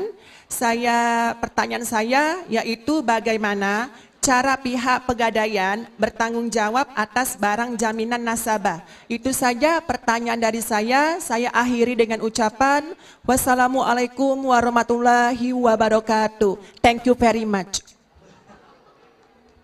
Iya, ada lagi? Silakan kalau ada lagi. Itu kan pegadaian ya. Ini langsung aja. Silakan. Pak siapa tadi? Pak Diki ya? Oke, terima kasih. Nanti datang ke kantor saya, nanti saya kasih tabungan emas 100.000 Pak. Ya, kalau ada yang bertanya nanti saya kasih hadiah tabungan emas. Terima kasih atas pertanyaannya Mas Diki tadi, yang sekarang alhamdulillah bisa mencapai lagi kuliah S2 ya. Mudah-mudahan saya doakan bisa naik lagi menjadi S3 Pak di UIN itu. Terima kasih. Pertanyaan tentang bagaimana tanggung jawab barang jaminan terhadap di Pegadaian.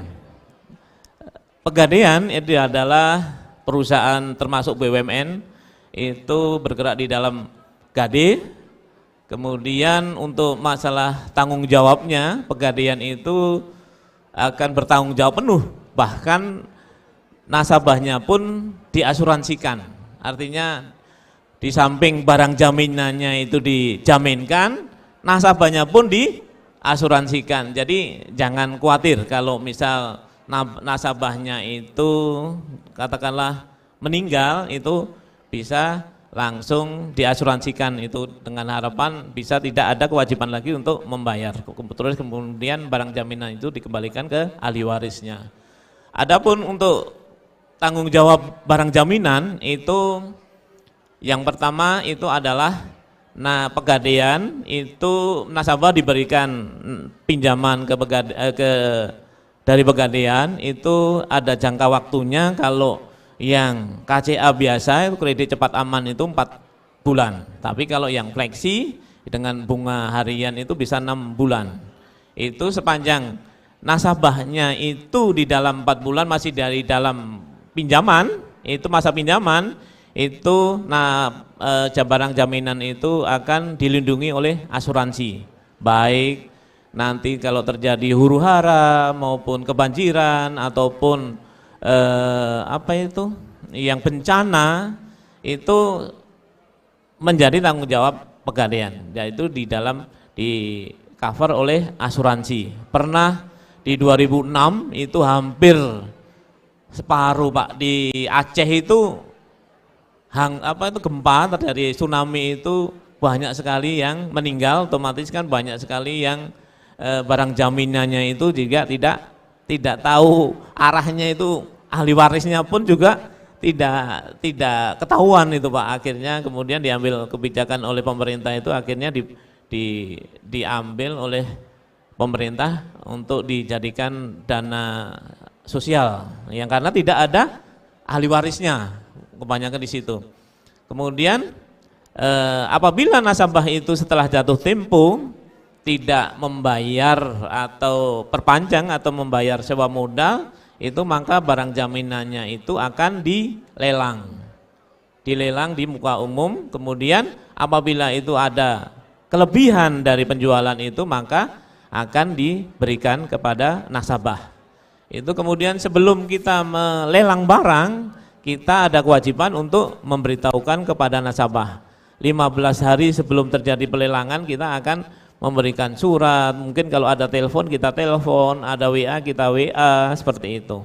Bahkan kalau untuk nasabah-nasabah yang besar atau yang prioritas, itu kami datangi Pak. Kalau misal yang nasabahnya yang di atas 100 juta ya kita juga akan kita datangi dengan harapan itu bisa diperpanjang atau bisa dibayar bunganya itu. Kalau diperpanjang itu otomatis akan barangnya akan masih menjadi milik nasabah. Tapi kalau udah dilelang ya itu hak nasabahnya hanya uang kelebihannya. Kira-kira begitu Pak. Kalau nasabahnya itu barangnya itu dilelang itu kurang artinya misal pelunasannya itu katakanlah 1 juta, kemudian barang jaminannya itu dilelang itu kurang, katakanlah 900.000, maka masih ada kewajiban nasabah untuk nutupi yang 100.000 itu. Tapi itu jarang sekali Pak. Makasih, kira-kira begitu Mas Diki. Nanti datang ke kantor aja ya. Langsung dapat emas ya. Tabungan emas 100.000. Ya, tadi kita ada yang menarik dari Pak Sadewa tadi tentang BNI itu juga mulai ke sektor pariwisata ya, melihat lebih ini sektor pariwisata. Awalnya saya mengira beliau mention itu provinsi-provinsi sebelah ya, ternyata Sumsel juga katanya Pak Sadewa tadi. Nah mungkin di BRI, Mandiri, BPR juga ya, bagaimana melihat sektor pariwisata Sumsel ini terkait dengan bisnisnya bank, silakan.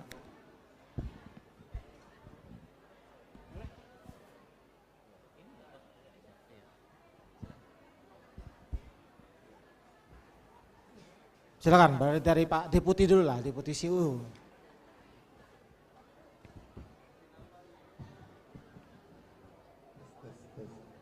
Baik, untuk sektor pariwisata ya Pak.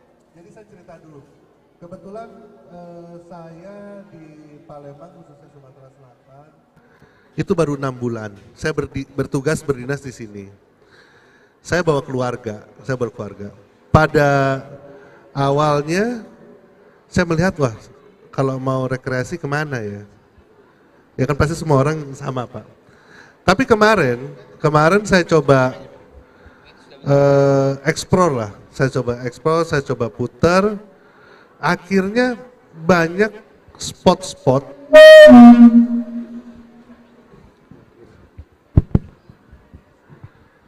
mungkin banyak spot-spot yang kita anggap itu bagus untuk berwisata di situ. Salah satunya contoh ini storytelling sedikit ya Pak ya. Kemarin ada Danau Suji ya kalau nggak salah ya. Danau Suji ya Pak ya. Nah, saya melihat di situ pada saat saya datang weekend ke sana itu ramai sekali Pak. Ramai sekali mulai dari orang yang berkunjung ke sana sampai dengan sektor-sektor UKM yang berjualan di sana Pak. Sehingga langsung saya bicara sama rekan saya, kebetulan sama rekan kantor. Ini udah kegarap belum? Saya bilang daerah sini untuk sektor-sektor pariwisata yang salah satunya mungkin seperti Danau Suji, terus ada danau lagi yang lainnya Pak, yang saya mungkin belum semua. Mereka bilang belum Pak. Tapi kalau kita melihat dengan kacamata kita, ini sangat menjanjikan untuk membantu sektor-sektor UKM. Yang kedua Pak, kalau misalkan kita melihat lagi dari sektor pariwisata, kalau melihat dari Jakarta aja Pak, pesawat kayaknya ke Palembang itu flightnya banyak dan selalu penuh Pak. Apakah itu untuk bisnis ataupun hanya untuk berwisata? Kalau berwisata rata-rata kemana? Kalau sekarang kan wisata Palembang di sektor kuliner mungkin ya, kulinernya sangat bagus dan ini mungkin sepakat semua perbankan masuk ke sektor kuliner. Tapi ada sektor-sektor pariwisata lain seperti tadi yang saya sampaikan yang mungkin belum menjadi concern kita. Nah di sini mungkin kita sangat berharap dan kita juga siap support. Mungkin ada investor-investor yang ingin mengembangkan di sektor wisata khususnya di Sumatera Selatan sini dan kita siap untuk mensupport supaya di suatu daerah tertentu itu perekonomiannya akan semakin meningkat jika sektor pariwisata yang ada di situ bisa ramai seperti yang tadi saya ceritakan. Mungkin pandangan saya seperti itu Pak. Terima kasih. Saya mau dengar dari Pak Hendra juga. Baik, terima kasih. Bang Yudi, bahwa tahun 2024 itu adalah normalisasi. Artinya untuk sektor pariwisata di Sumatera Selatan itu analisa saya sangat mendukung pertumbuhan ekonomi. Satu, contoh saja setiap tahunnya itu di Kabupaten Oku Selatan itu ada program namanya Grand Fondo. Itu danau-danau yang memang tadinya tidak diperhitungkan, saat ini telah diperhitungkan. Bahkan ini menjadi agenda tahunan pemerintah Provinsi Sumatera Selatan. Kedepannya juga ini akan menjadi agenda nasional tentunya. Nah, selain itu ada beberapa tempat seperti di Pagar Alam, seperti juga di Kabupaten Oku Induk, ada di sana Gua Putri, ada di sana juga air terjun. Menurut saya selain itu ada di Kota Palembang sendiri kulinernya.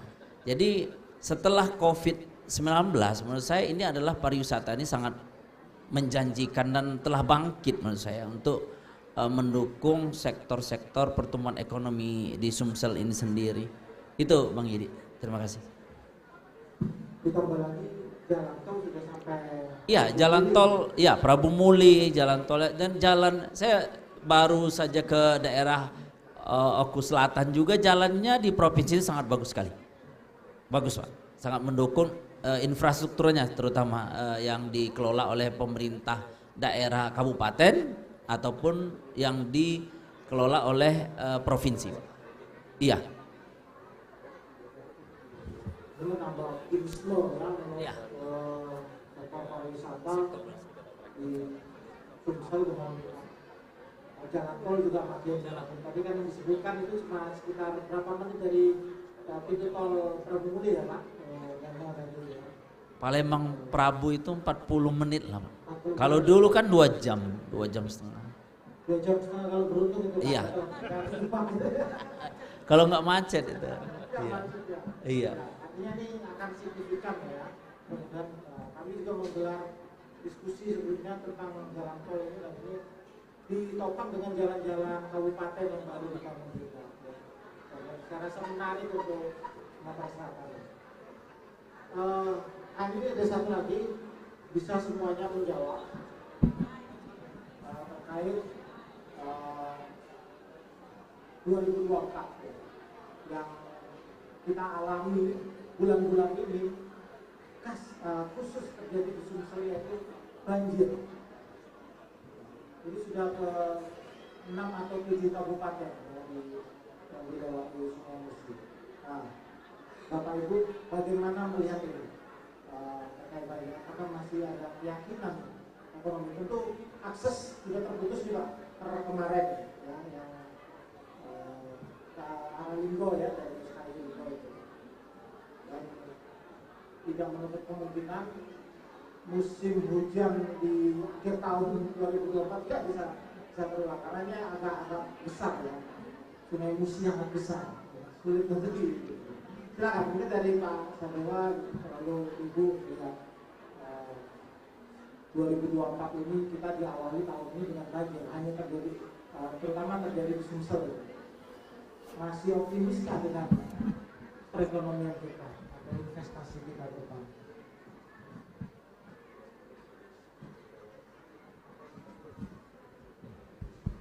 Jadi kalau yang dari pusat yang kami dapatkan adalah di sini ada ketidakstabilan global, geopolitik, terus kemudian ada climate change. Jadi memang itu salah satu aspek yang masuk dalam parameter kami dalam kami menyusun strategi bisnis. Jadi pastinya ada daerah-daerah atau area yang dari data historis itu memang selalunya saja ada. Pada saat panas, musim panas terganggu secara ekonomi, pada saat musim hujan pun demikian. Tetapi kami tetap optimis karena nggak semua kan Pak. Pastinya adalah area yang terdampak oleh bencana alam tersebut. Tetapi skalanya kan nggak besar. Jadi kami tetap optimis untuk pertumbuhan di Sumsel sendiri. Jadi boleh dibilang nggak signifikan, tetapi bukan itu terus menjadikan kita tidak aware ya, ataupun pemerintah daerah maupun provinsi tidak abai, tapi itu memang harus salah satu yang harus diperbaiki, entah infrastrukturnya, entah habit masyarakat, entah pembangunannya yang berwawasan lingkungan, nah itu mesti tetap terus kita dengungkan. Terima kasih. Bu Meisha mungkin bisa menyambung, ternyata memang di teman-teman perbankan climate change sudah masuk dalam satu pertimbangan ya. Tadi kalau mengingat Pak Sadewo tadi bilang kalau musim kering juga di sini kebakaran gitu. Kebakaran hutan kalau ya. musim hujan kebanjiran, musim kering itu namanya cuaca ekstrim, dampak ekstrim. Oke Pak, makasih. Seperti yang disampaikan Pak Sadewo tadi, saya merasa juga itu udah dari tahun ke tahun ya Pak, kita alami di musim hujan ada yang banjir, pas musim kemarau ada asap, ada kebakaran. Tapi mudah-mudahan di tahun ke depan pemerintah juga lebih waspada yang seperti disampaikan Bapak tadi, infrastruktur diperbaiki, lalu mungkin juga dari kitanya sendiri mulai timbul kesadaran yang kecil-kecil aja sih ya, masalah sampah yang kayak gitu, dan juga itu sebenarnya isu global itu sudah memang udah ramai dibicarakan kan. Sekarang ada masalah karbon ya, ada karbon penilaian karbon untuk sebagai faktor penilai untuk investasi segala macam kayak gitu Pak. Saya rasa seluruh, bukan cuma Indonesia, seluruh secara global sudah menyadari hal tersebut ya Pak. Jadi menurut saya sih mudah-mudahan dengan ada yang bencana bersifat lokal, semoga bersifat lokal, tidak mengganggu secara keseluruhan perekonomian kita. Itu aja Pak. Satu lagi mungkin, kita nih sekarang kan musim hujan nih Pak, katanya itu malah bagus rezekinya untuk awal tahun Pak. mau tahun baru Cina katanya. Oke ya, gitu aja Pak. Iya, Imlek. Ini dari perspektif bisnis melihat hujan sebagai di awal tahun. Pak Hendra, silakan Pak. Ini tuan rumah juga ya, BPR Sumsel yang melihat banjir ini gimana? Baik, terima kasih Bang.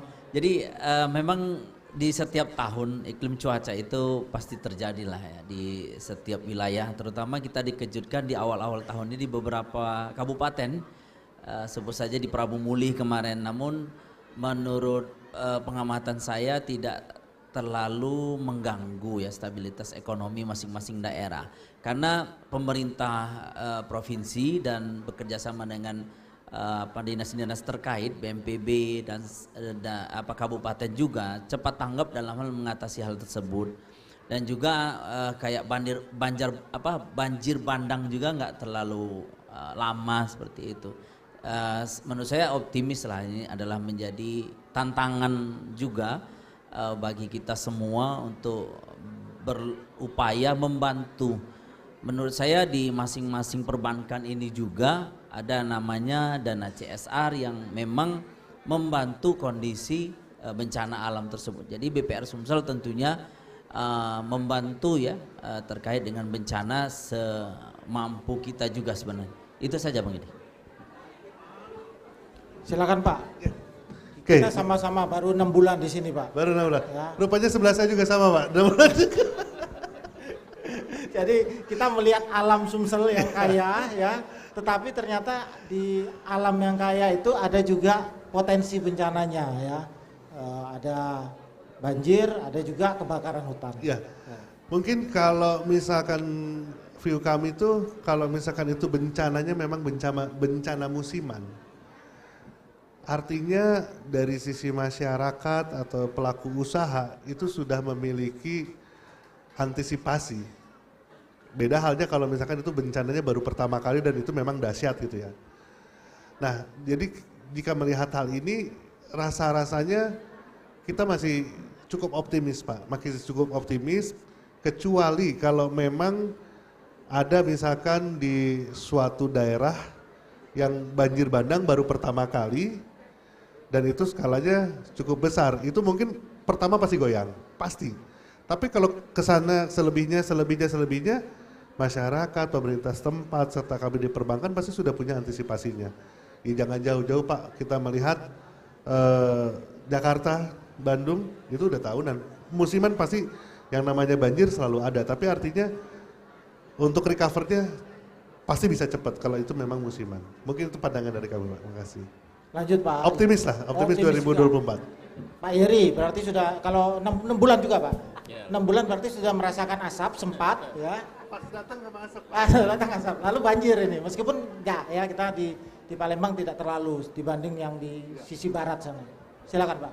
Ya, jadi kalau pandangan dari saya ya sama dengan teman-teman bahwa ini bukan force major, artinya bukan force major yang kita nggak bisa antisipasi, tapi memang penduduk itu sudah terbiasa dengan siklus banjir, tinggal siklus besar atau siklus kecil seperti itu, sehingga terhadap perekonomian nggak terlalu berdampak. Beda cerita kalau memang ini wilayah pertanian skala global luas, bendungan misal jebol ya, sehingga misal berapa ribu hektar, 1.000 hektar terkena dampak banjir dan gagal panen, itu baru mungkin ada dampak langsung pada pertumbuhan ekonomi lokal setempat. Ya, jadi kalau kita lihat ini terhadap dampak perekonomiannya ya belum akan terlihat lah, artinya nggak signifikan.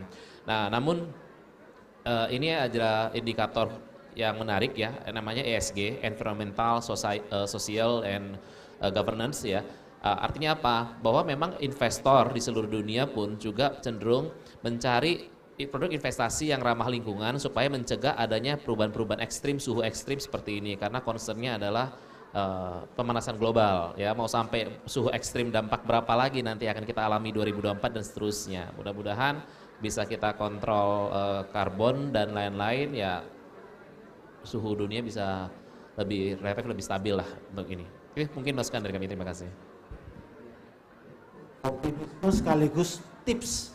Ada peluang di bisnis usaha-usaha yang sangat concern pada energi terbarukan ya. Kalau di market kan lagi hype itu yang saham itu ya, karena energi baru gitu. Menarik dari Pak Jerry. Nah ini Pamungkas juga ya, Pamungkas bisa diceritakan kalau di Pegadaian ini melihat banjir gimana nih? Ada kantor cabangnya yang terendam nggak itu? Oke, terima kasih Mas Yudi. Kalau banjir itu kan merupakan siklus yang musiman. Jadi setiap saat itu kan pasti ada, kan ada musim kemarau, musim banjir, apa musim hujan. Itu kalau kita musim kemarau, ya otomatis kita menerima asap kebakaran, dan kita kan sudah terbiasa. Kalau di Sumsel itu sudah terbiasa, karena saya mungkin kerja yang paling lama itu di Sumsel Pak, yang sebelumnya itu pernah di Ternate, kemudian ke Medan, ke Nusa Tenggara Barat, ujung-ujungnya balik ke Sumatera Selatan. Saya kok memang kalau masalah banjir itu di daerah-daerah itu memang ada memang itu kan setiap tahun pasti ada kantor yang kebanjiran itu pasti ada. Namun demikian kita juga harus bagaimana kita berupaya untuk mencegah agar banjir itu tidak kena di kantor Pegadaian khususnya, yaitu adalah merubah habit para masyarakat terutama, yaitu dengan di Pegadaian itu adalah dengan mendirikan namanya bank sampah. Bank sampah yang ada di daerah-daerah, pasti ada baik di Palembang, di Jambi, di Lampung, di Bengkulu maupun di Babel ada. Itu bank sampah itu adalah untuk mengedukasikan kepada masyarakat untuk jangan membuang sampah sembarangan. Buanglah sampah itu ke bank sampah, maka akan menjadi emas. Karena apa? Karena sampah itu akan ditimbang dan kemudian diberi nilai uangnya berapa, kemudian langsung dimasukkan di tabungan emas, dikonversi ke tabungan emas. Itu yang di Talang Kelapa itu, bahkan yang dulunya pemulung-pemulung itu semuanya itu ada kurang lebih ada 8 atau 10 orang itu sekarang sudah mendaftar haji lewat bank sampah. Itu akan dengan sendirinya akan pertama untuk mengedukasi masyarakat itu jangan sampai membuang sampah sembarang tempat. Bisa aja kita mau ke kantor bawa sampah, masuk ke bank sampah ditimbang jadi emas, seperti itu, kira-kira begitu. Itu hampir setiap daerah ada namanya bank sampah itu, dan sangat walaupun secara signifikan tidak berdampak terhadap banjir, tapi minimal sedikit bisa mengurangi artinya bencana banjir itu sendiri, karena itu dana dari CSR yang disampaikan teman-teman dari perbankan tadi. Mungkin itu Pak.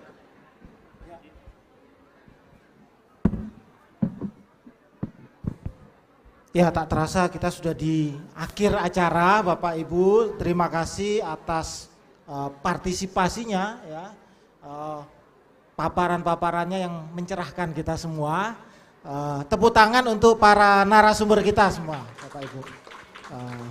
Saya sebagai moderator menyampaikan terima kasih kepada audiens bisa menonton di channel YouTube Tribun Sumsel dan Sri Poku TV. Selamat sore, assalamualaikum warahmatullahi wabarakatuh.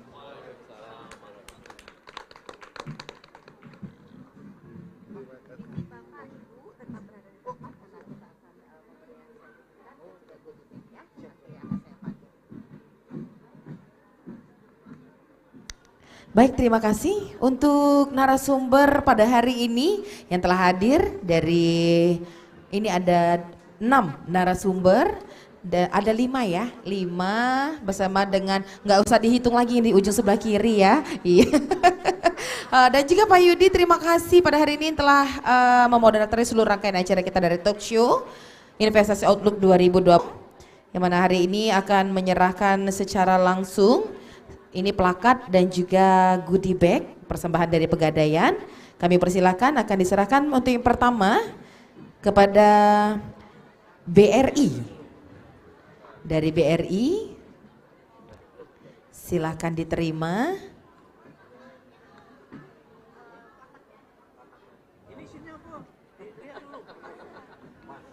Itu emas isinya. Alhamdulillah. Jadi hari ini dari Pegadaian, coba Cak Mano Pak Joko, bisik-bisikan sedikit Pak.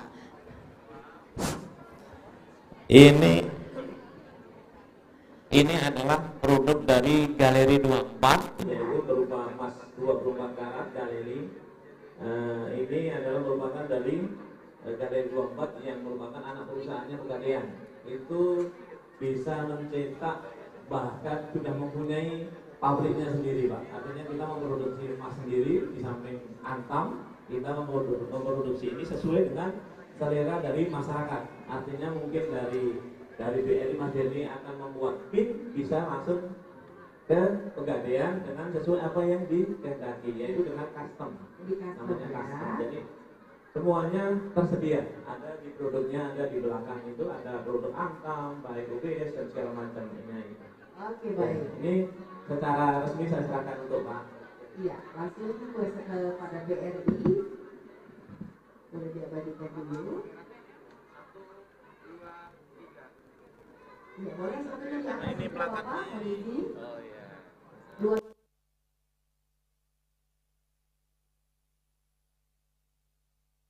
Alhamdulillah, terima kasih dari BRI. Selanjutnya kita serahkan cenderamata pada hari ini kepada BNI. Kepada BNI dulu ya. Iya.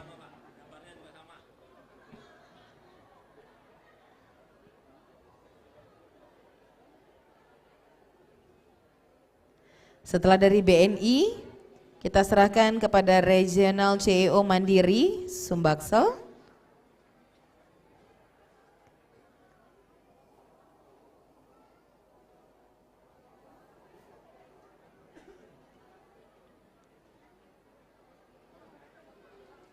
Baik, terima kasih dari BNI.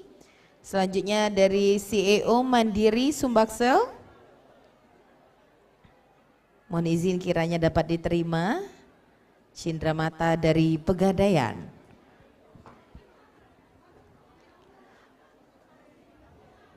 Setelah dari Mandiri, kita akan beralih sedikit ke BPR Sumsel.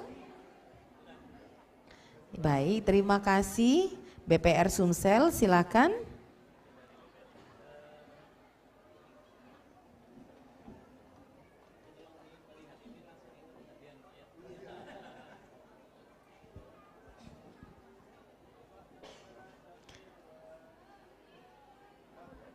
Dan yang terakhir dari Bank Sumsel Bubble. Bagaimana rekan-rekan media? Iya, terakhir dari Bank Sumsel Bubble. Untuk narasumber. Iya, narasumber terakhir dari Bank Sumsel Bubble. Dan yang terakhir nanti kita akan serahkan kepada moderator.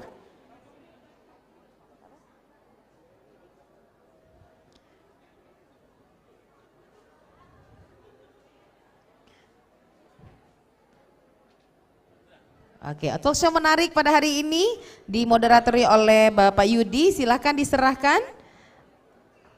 Terima kasih Pak Yudi.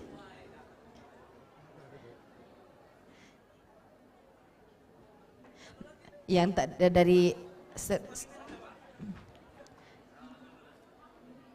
terima kasih tentunya pada hari ini telah membawakan rangkaian dari Talk Show Investment Outlook 2024. Dan pastinya kami ucapkan terima kasih juga kepada seluruh narasumber pada hari ini.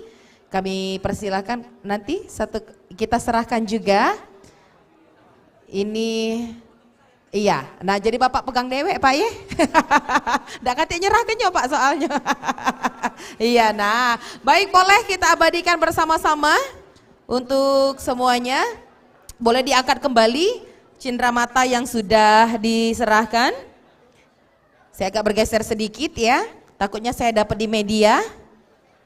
Ya, silakan dipegang kembali semuanya, diangkat cindramata yang telah diberikan pada hari ini agar menjadi momen yang tidak akan pernah terlupakan pada saat rangkaian event dari Brand and Marketing Festival and Outlook 2024. Boleh semuanya 3, 2, 1, ke kameramen kasih tahu kalau masuk ya MC.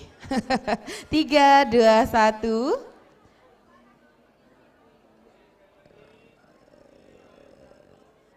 Tiga. Baik, terima kasih tentunya pada hari ini kepada Bapak dan Ibu atas kesempatan Anda semua yang telah menyempatkan waktu pada hari ini memberikan informasi terbaik seputaran dari rangkaian acara kita pada hari ini yaitu Talk Show Investment Outlook 2024. Dan khususnya untuk semuanya, jangan beranjak kemana-mana dulu karena hari ini kita akan masih banyak sekali untuk ini talk show dan juga ada seminar emas ya. Yang mana seminar emas nanti akan kita langsungkan bersama. Jadi buat kalian semua yang di sini yang mau hadiah ya seputaran nanti bersiap-siap aja. Jadi boleh berkeliling dulu ke tenan-tenan partisipan yang sudah ada. Nanti kita akan balik lagi lebih kurang 20 menit setelah rangkaian dari Talk Show Investment Outlook 2024.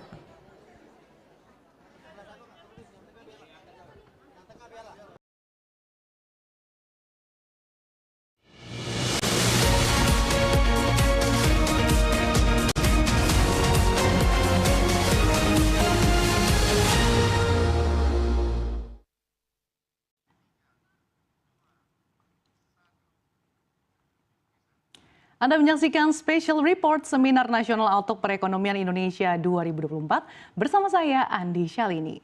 Tahun 2023 akan habis dalam hitungan hari. Sepanjang 2023 Indonesia masih menunjukkan kekuatannya dalam menjaga pertumbuhan ekonomi di tengah ketidakpastian global.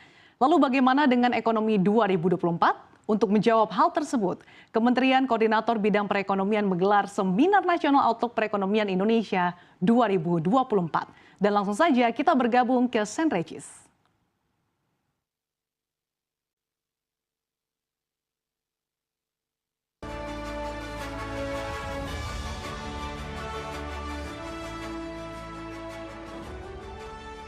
Assalamualaikum warahmatullahi wabarakatuh. Salam sejahtera bagi kita semua. Om Swastiastu, Namo Buddhaya, salam kebajikan. Yang terhormat Menteri Koordinator Bidang Perekonomian Republik Indonesia, Bapak Erlangga Hartarto. Yang kami hormati Menteri Energi dan Sumber Daya Mineral, Bapak Arifin Tasrif. Seluruh panelis high level dan moderators. Para pimpinan kementerian, lembaga, pemangku kepentingan, praktisi dan akademisi, perbankan dan lembaga keuangan, lembaga penelitian, mahasiswa dan media, serta hadirin yang berbahagia. Puji dan syukur kita panjatkan kehadirat Tuhan Yang Maha Esa karena pada pagi hari ini kita semua bisa berkumpul di sini pada acara Seminar Nasional Outlook Perekonomian Indonesia dengan tema Optimisme Penguatan Ekonomi Nasional di Tengah Dinamika Global. Bapak Ibu, dalam rangka memastikan tercapainya pertumbuhan ekonomi jangka menengah dan panjang, maka pertumbuhan ekonomi juga harus inklusif dan berkelanjutan. Keberlanjutan pertumbuhan ini harus diwujudkan melalui berbagai aspek, di antaranya aspek transisi menuju energi berkelanjutan, aspek pembiayaan yang berkelanjutan, aspek digital dan inovasinya, serta aspek SDM yang berbasis ekonomi berkelanjutan. Hadirin yang kami hormati, Dalam mensinergikan berbagai aspek berkelanjutan ekonomi nasional, maka pada pagi hari ini kita akan masuk ke pokok bahasan strategi kebijakan untuk mendorong pertumbuhan ekonomi yang berkelanjutan melalui High Level Panel 1 yang akan dipimpin oleh moderator Andini Effendi. Langsung saja kita akan undang Andini Effendi.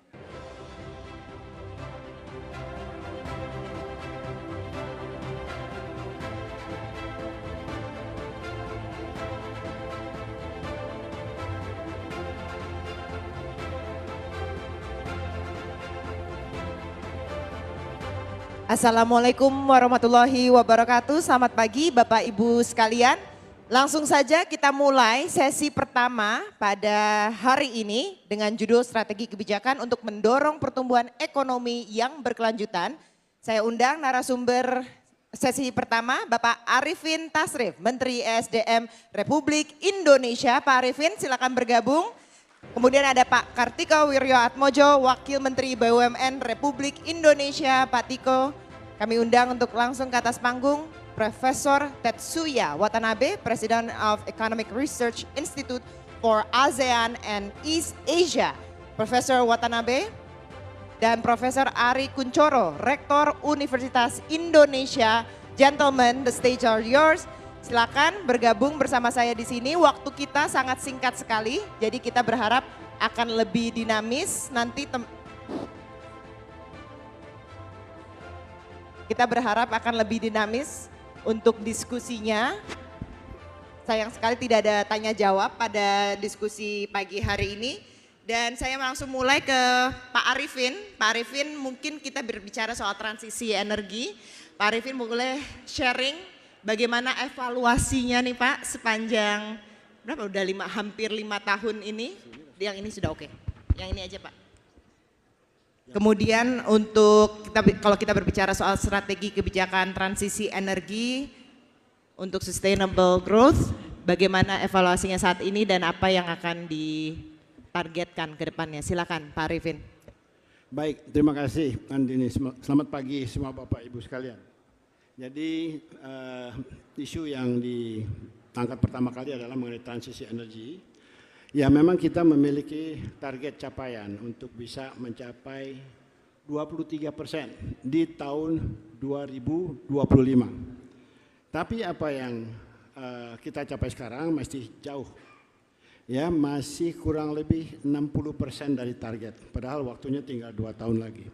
Apa penyebabnya? Penyebabnya adalah kemarin adanya COVID, kemudian juga kita masih harus mempersiapkan infrastruktur. Pertama infrastruktur, kemudian kita harus bisa meng-create demand. Infrastruktur sudah kita programkan, ya kita harus bisa membangun jaringan transmisi yang dapat mengakses energi baru terbarukan yang demikian banyak terdapatnya sumbernya di Indonesia. Kita harus memperbaiki lagi regulasi-regulasi kebijakan yang memang bisa menarik investasi. Kita harus meng-create demand. Bagaimana demand listrik yang baru, yang tumbuh cukup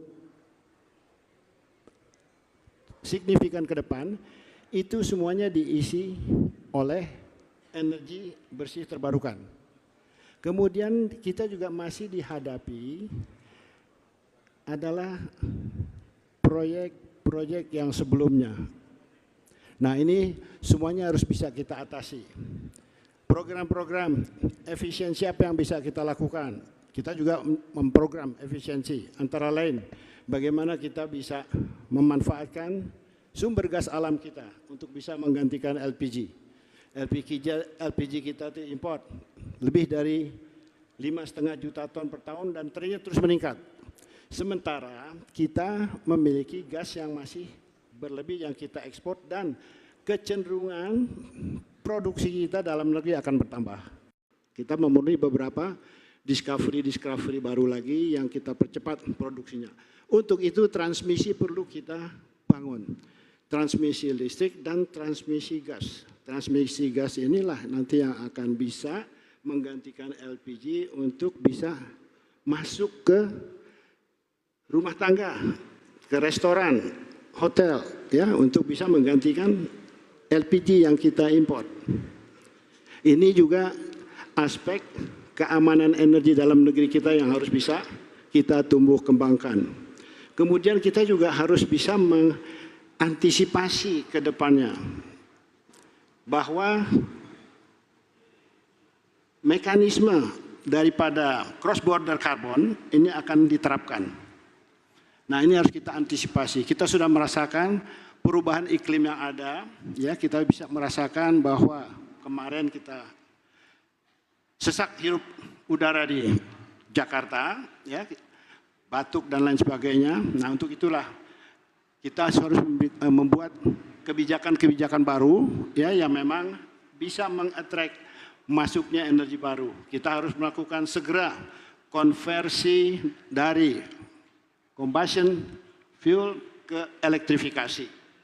Ya, ini menjadi tantangan dan kita harus menumbuh kembangkan industri-industri pendukungnya.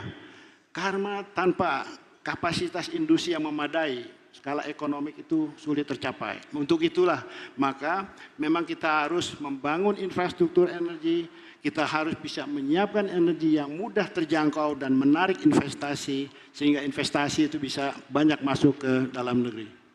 Terima kasih Pak Arifin. Ini saya ingin menyambung langsung tadi soal investasi, soal pembiayaan. Mungkin Pak Tiko bisa menjelaskan bagaimana nih kita untuk membiayai ini dan tantangannya apa? Karena kalau kita lihat 2024 mungkin juga lebih banyak dinamikanya yang akan terjadi, khususnya bagaimana kita bisa membiayai transisi berkelanjutan ini.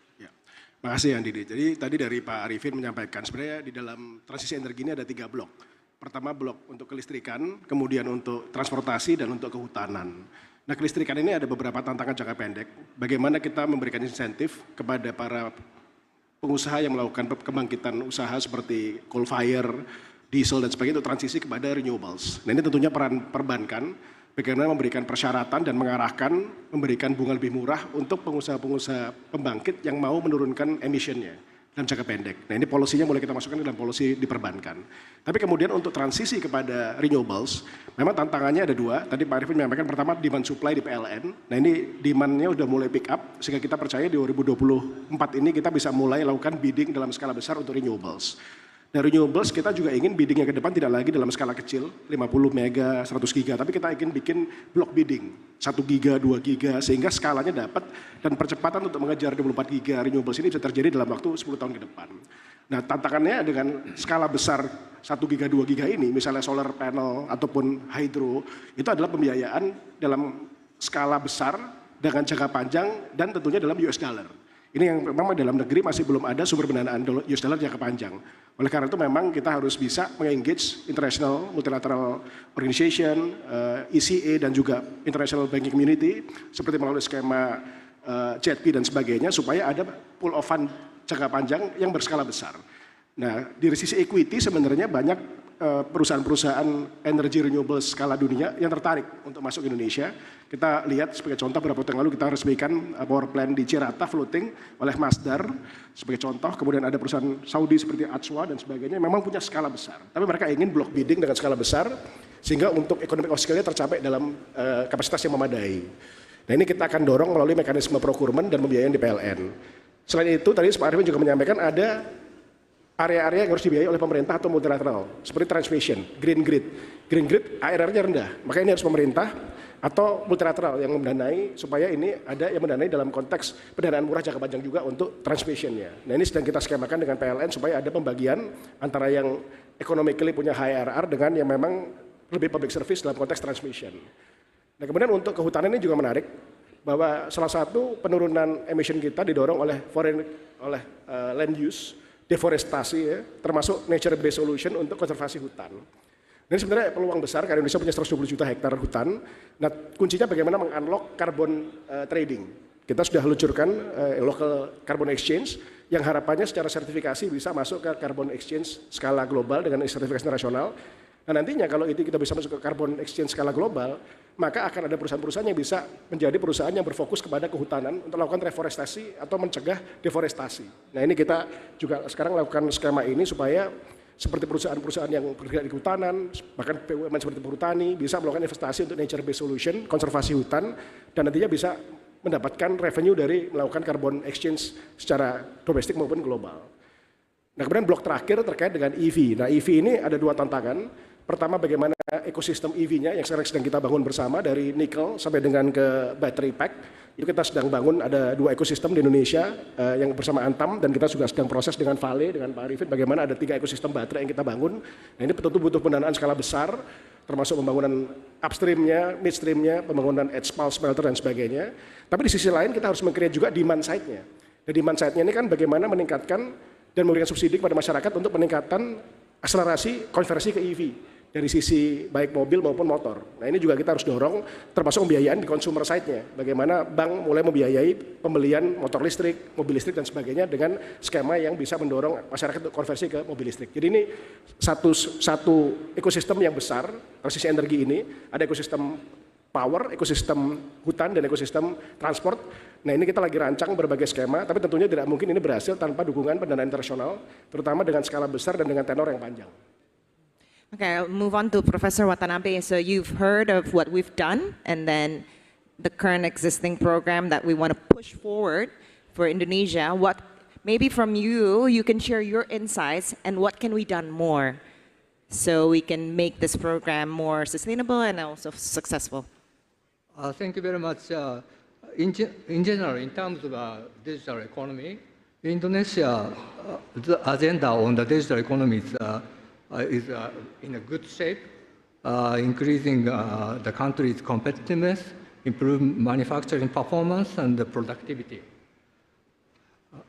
Digitalization can help the economy to achieve economic growth of 6 to 7%, increasing the share of manufacturing, and also net export to overall GDP. This is made possible through the deployment of digital technologies, AI, cloud computing, and big data technology, and also comprehensive approach to innovation has been very successful in the area of digital technologies. And also Indonesia has a fast-growing online market, and our research project predicted that the e-commerce market will keep growing at average rate of 25% per year from 2021 to 2025. And Indonesia also stands out as one of the largest market of startup investment, surpassing Singapore currently. That is a huge development. Of course, there are some challenges to digital transformation, but Indonesia benefits from its relatively young population and demography and high literacy rate. Digitalization facilitating self-learning and online training, large pool of young and educated youth, people will be an asset for economic development in Indonesia in the coming future. This provides an environment conducive to leapfrog innovation. And I think one of the critical challenges for Indonesia is, as we discussed, Minister Arifin and Excellency discussed the energy transition, and it's one of the critical challenges is how to integrate sustainability in newly created digital economy to ensure that digital innovation becomes sustainable and inclusive. That's a challenge. So digitalization and sustainability can flourish together and achieve its twin goal of economic growth and net zero target. Business can promote energy efficient data centers, reduce economic waste, and ensuring responsible sourcing of digital materials. So in short, integrating sustainability in digital education and awareness program can also cultivate and change the mindset of young people, environmentally conscious among digital users in Indonesia. I wish I'm still learning bahasa, so sorry to speak in English. No worries. We also provide translating device bagi Bapak Ibu yang butuh alat penerjemah. Kita sudah menyediakannya di luar, jadi mohon bisa minta ke panitia. Saya langsung ke Profesor Ari. Profesor Ari, kalau kita bicara soal transisi yang berkelanjutan untuk pertumbuhan ekonomi, tentunya kita butuh SDM yang siap. Nah, bagaimana ini dari kesiapan dari hulunya untuk mempersiapkan untuk masuk ke sisi industrinya, apakah sudah mencukupi SDM kita supaya SDM ini tidak hanya mampu tapi juga yang berkualitas. Kondisinya saat ini seperti apa? Ya, ada yang menarik ya, perkembangan terbaru. Perkembangan terbaru itu adalah Global Talent Index tahun 2023. Jadi Indonesia itu antara 2019 sampai 2023 itu memanjat 14 anak tangga. Nah, membaik.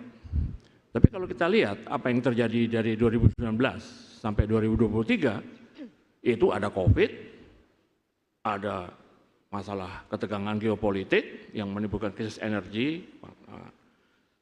Jadi situasi eksternal itu memaksa memang transformasi pada sisi SDM. Ya. Jadi pada tingkat kecakapan individu untuk sektornya itu meningkat.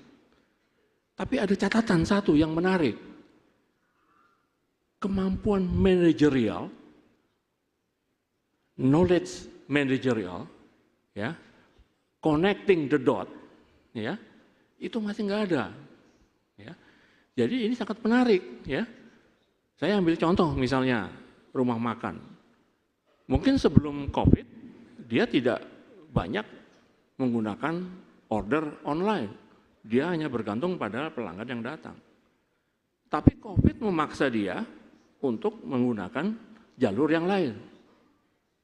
Setelah COVID ternyata peminatnya juga masih ada. Sehingga dia menjadi hibrid. Tapi sekarang bagaimana? Dari yang tadinya hanya datang menunggu pelanggan, sekarang dia harus memanage bisnis cabang online dan cabang offline. Itu yang disebut sebagai naik tangga. Dia harus melihatnya dari balkon. Nah, supaya berkelanjutan, sustainable, maka sistem pendidikan harus mereplikasi transformasi ekonomi yang terjadi. Jadi dia dengan kemampuannya yang ada, dia sekarang harus lebih sebagai manajer. Lalu bagaimana siapa yang masak? Ya, dia bisa melatih orang, mungkin dari keluarganya. Dan itu terjadi di mana-mana. Ya. Istilah agribisnis itu menggambarkan bukan hanya agriculture-nya saja, tapi ada bisnis yang lain. Mulai dari pembibitan, ya, sorting, pemilahan, sampai marketing online. Pertambangan juga sama. Dulu berpikir bahwa ini hanya pertambangan, sekarang karena geopolitik, mereka berpikir, oh bagaimana kalau kita melakukan recycling? Recovery rate-nya berapa? 90%. Oh kalau gitu yang ditambang tidak perlu terlalu banyak. Atau mencari material baru.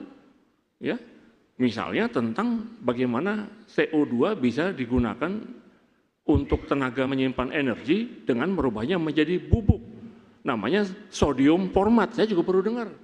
Rumus kimianya SCHNaO2. Nah itu perguruan tinggi bisa masuk. Ya, mungkin kalau individu perusahaan itu agak susah, karena mahal juga. Ya, kita bisa masuk.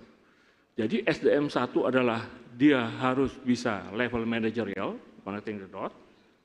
Yang kedua, level rantai pasokan itu harus dipelajari mulai dari riset dasar sampai nanti ada implementasi. Ini transisi energi. Ya. Infrastrukturnya ada nggak? Bahan bakar fosil ke bahan bakar berdasarkan baterai. Kemudian dari segi cost, pelanggan gimana? Konsumen. Atau terjadi shift dari paradigma, bisa saja.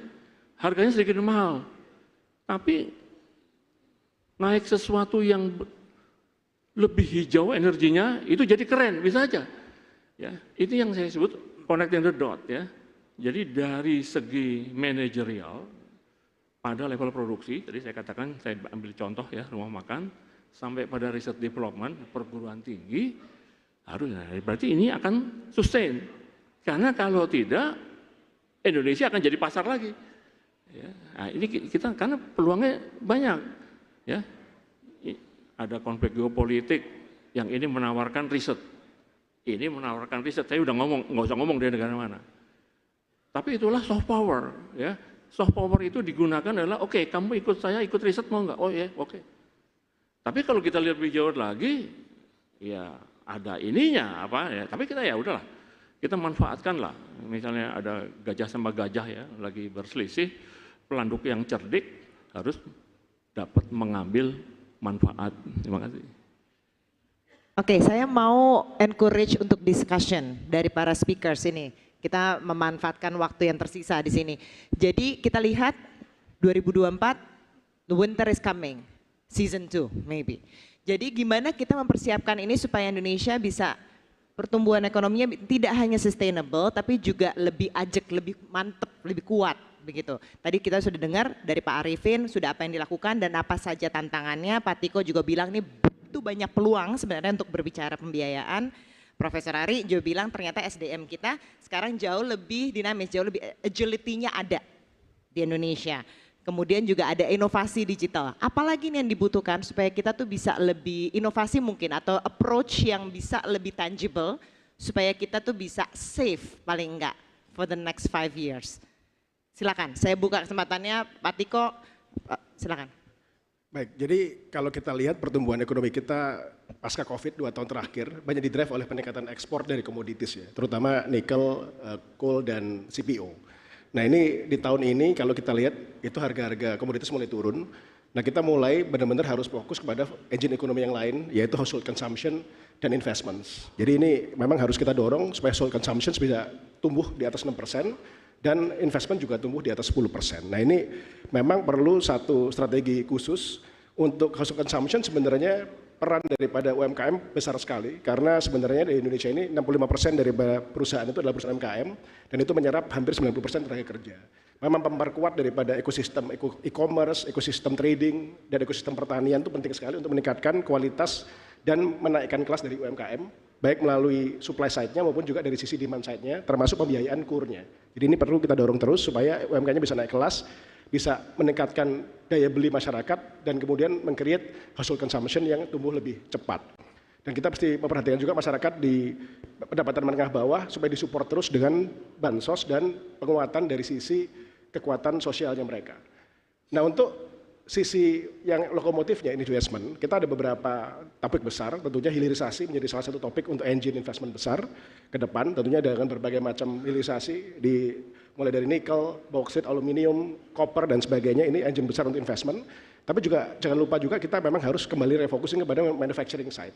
Karena manufacturing side kita, terutama yang padat karya, perlu ada insentif untuk bisa revive lagi, karena kita butuh employment besar.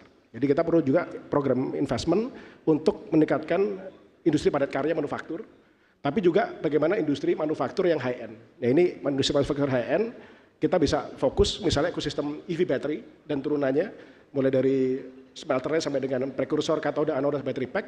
Tapi kemarin juga kita dari US ada kesempatan untuk dapat ruang untuk mengekspor semiconductor juga. Nah ini perlu kita gali gimana industri yang high tech juga tumbuh, termasuk manufaktur menengah. Ini sebagai contoh, bisa saja industri seperti perkeretaapian, Inka, itu dengan demand dalam negeri, kita bisa membangkitkan ekosistem supply chain perkeretaapian, mulai dari produksi kereta apinya sampai berbagai macam produksi baja dan sebagainya. Nah ini tentu kita selain tadi mendorong UMKM, memastikan daya beli masyarakat tumbuh dengan baik, tapi juga meningkatkan lokomotif investasi dan mendorong industri manufaktur padat karya. Ini saya rasa 3 hal yang memang perlu kita fokuskan untuk 5 tahun ke depan. Silakan, Prof. Ari. Dari SDM, ada yang harus dirubah. Jadi yang tadinya sifatnya adalah transfer pengetahuan, sekarang harus ke arah memecahkan masalah, problem solving. Jadi ujian itu tidak memindahkan buku teks ke kertas ulangan, tapi harus diarahkan ke pertanyaan yang sifatnya esai. Kalau perlu take home, karena yang dipentingkan itu adalah yang buku teks itu kan masa lalu, sekarang dia berpikir ke masa depan, ya. Jadi bukan berarti dia harus apal bab 1, bab 2, bab 3, tapi dia menggunakan bab 1, bab 2, bab 3, bab 4 untuk mencoba menyelesaikan masalah yang tidak ada babnya di dalam buku teksnya itu. Ini menimbulkan situasi ya, di mana nanti kalau dia SD, SMP, SMA, pada saat perguruan tinggi, pada situasi yang memerlukan connecting the dot ini, UKM perlu dibiayai. Dia harus pakai digital. Tiba-tiba ada yang, oh saya minta kopi Anda dong. Kompleks.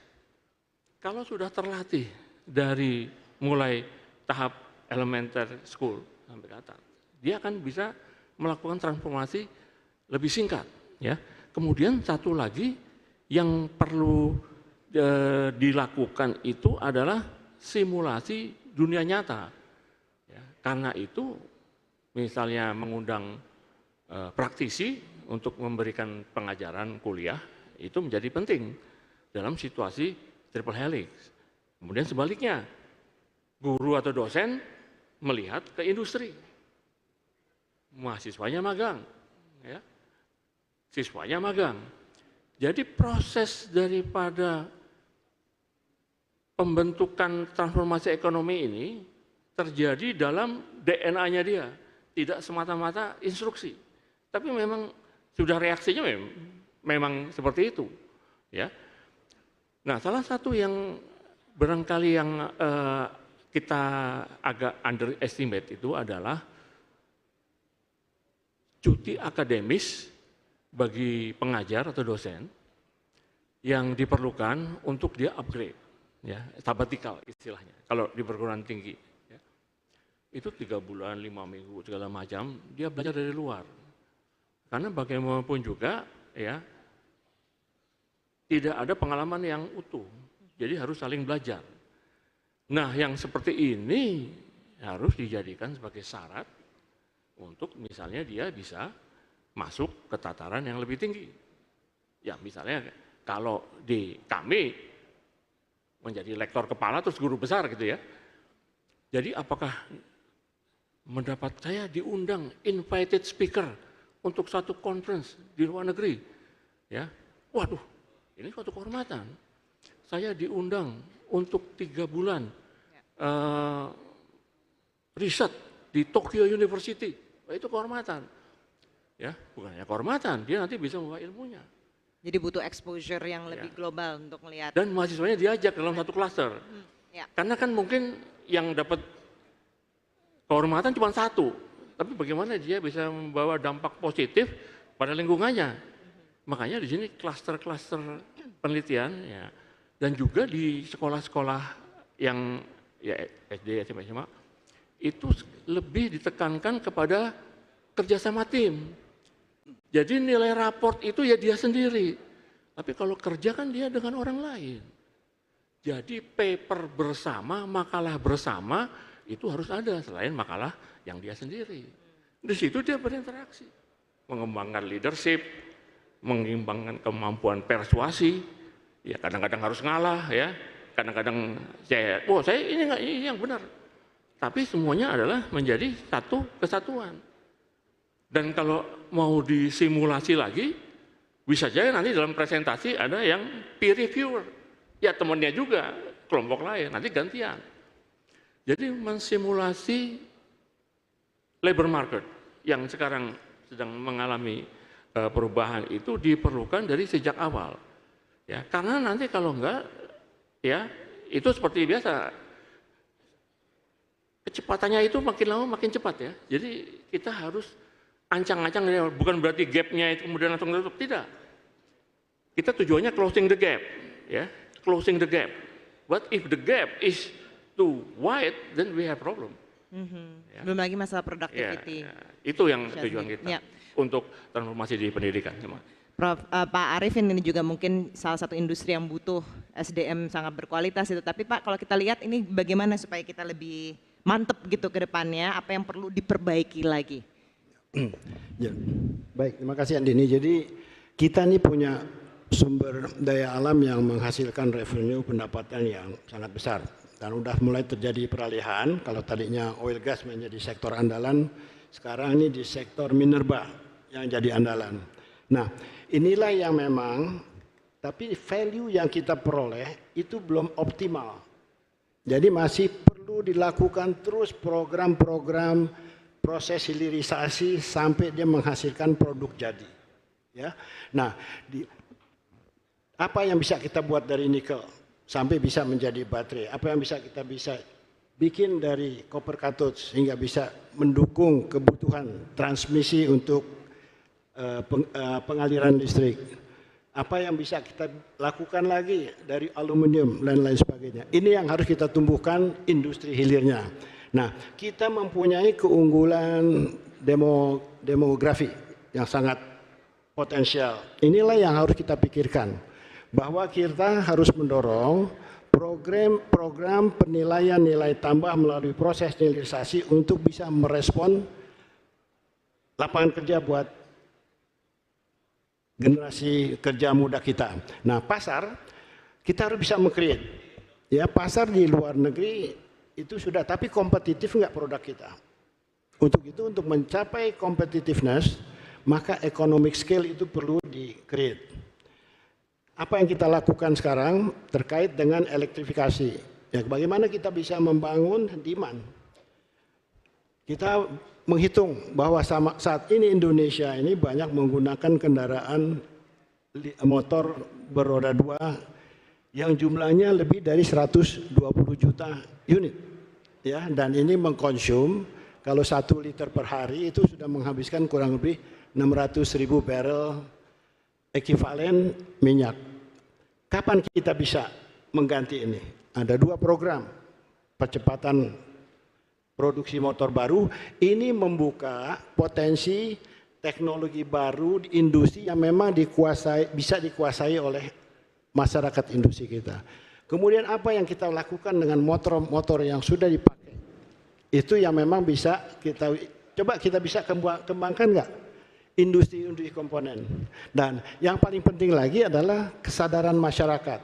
Kemudian pemerintah sudah memberikan insentif, dan ini harusnya bisa direspons. Jadi kita bisa banyak meng-create ya market baru, skala besar maupun skala kecil. Gas, misalnya kita bisa ganti LPG dengan CNG. Nah, kemudian masyarakat juga bisa partisipasi ya. Kemudian kita bisa pasang jaringan gas masuk ke rumah-rumah tangga, bisa menggantikan dan bisa mereduce anggaran subsidi pemerintah. Dan anggaran ini yang memang bisa bergulir untuk bisa mengembangkan yang lain. Professor Watanabe, so maybe you can share more about innovation on digital space. So we have this existing program that we want to push forward that requires innovation, particularly on the digital space. So what do you think that we can do more regarding this? I think what is happening here in terms of innovation is quite successful deployment of new technology, I mean, IT technology and AI and cloud computing in the wide range of sectors in economy and society. And I think that will continue for years, maybe next 5 years. Deepening deployment IT technology and coming up with a new business model in agriculture and manufacturing supply chain, and healthcare, education, and other sectors. And one of the challenges as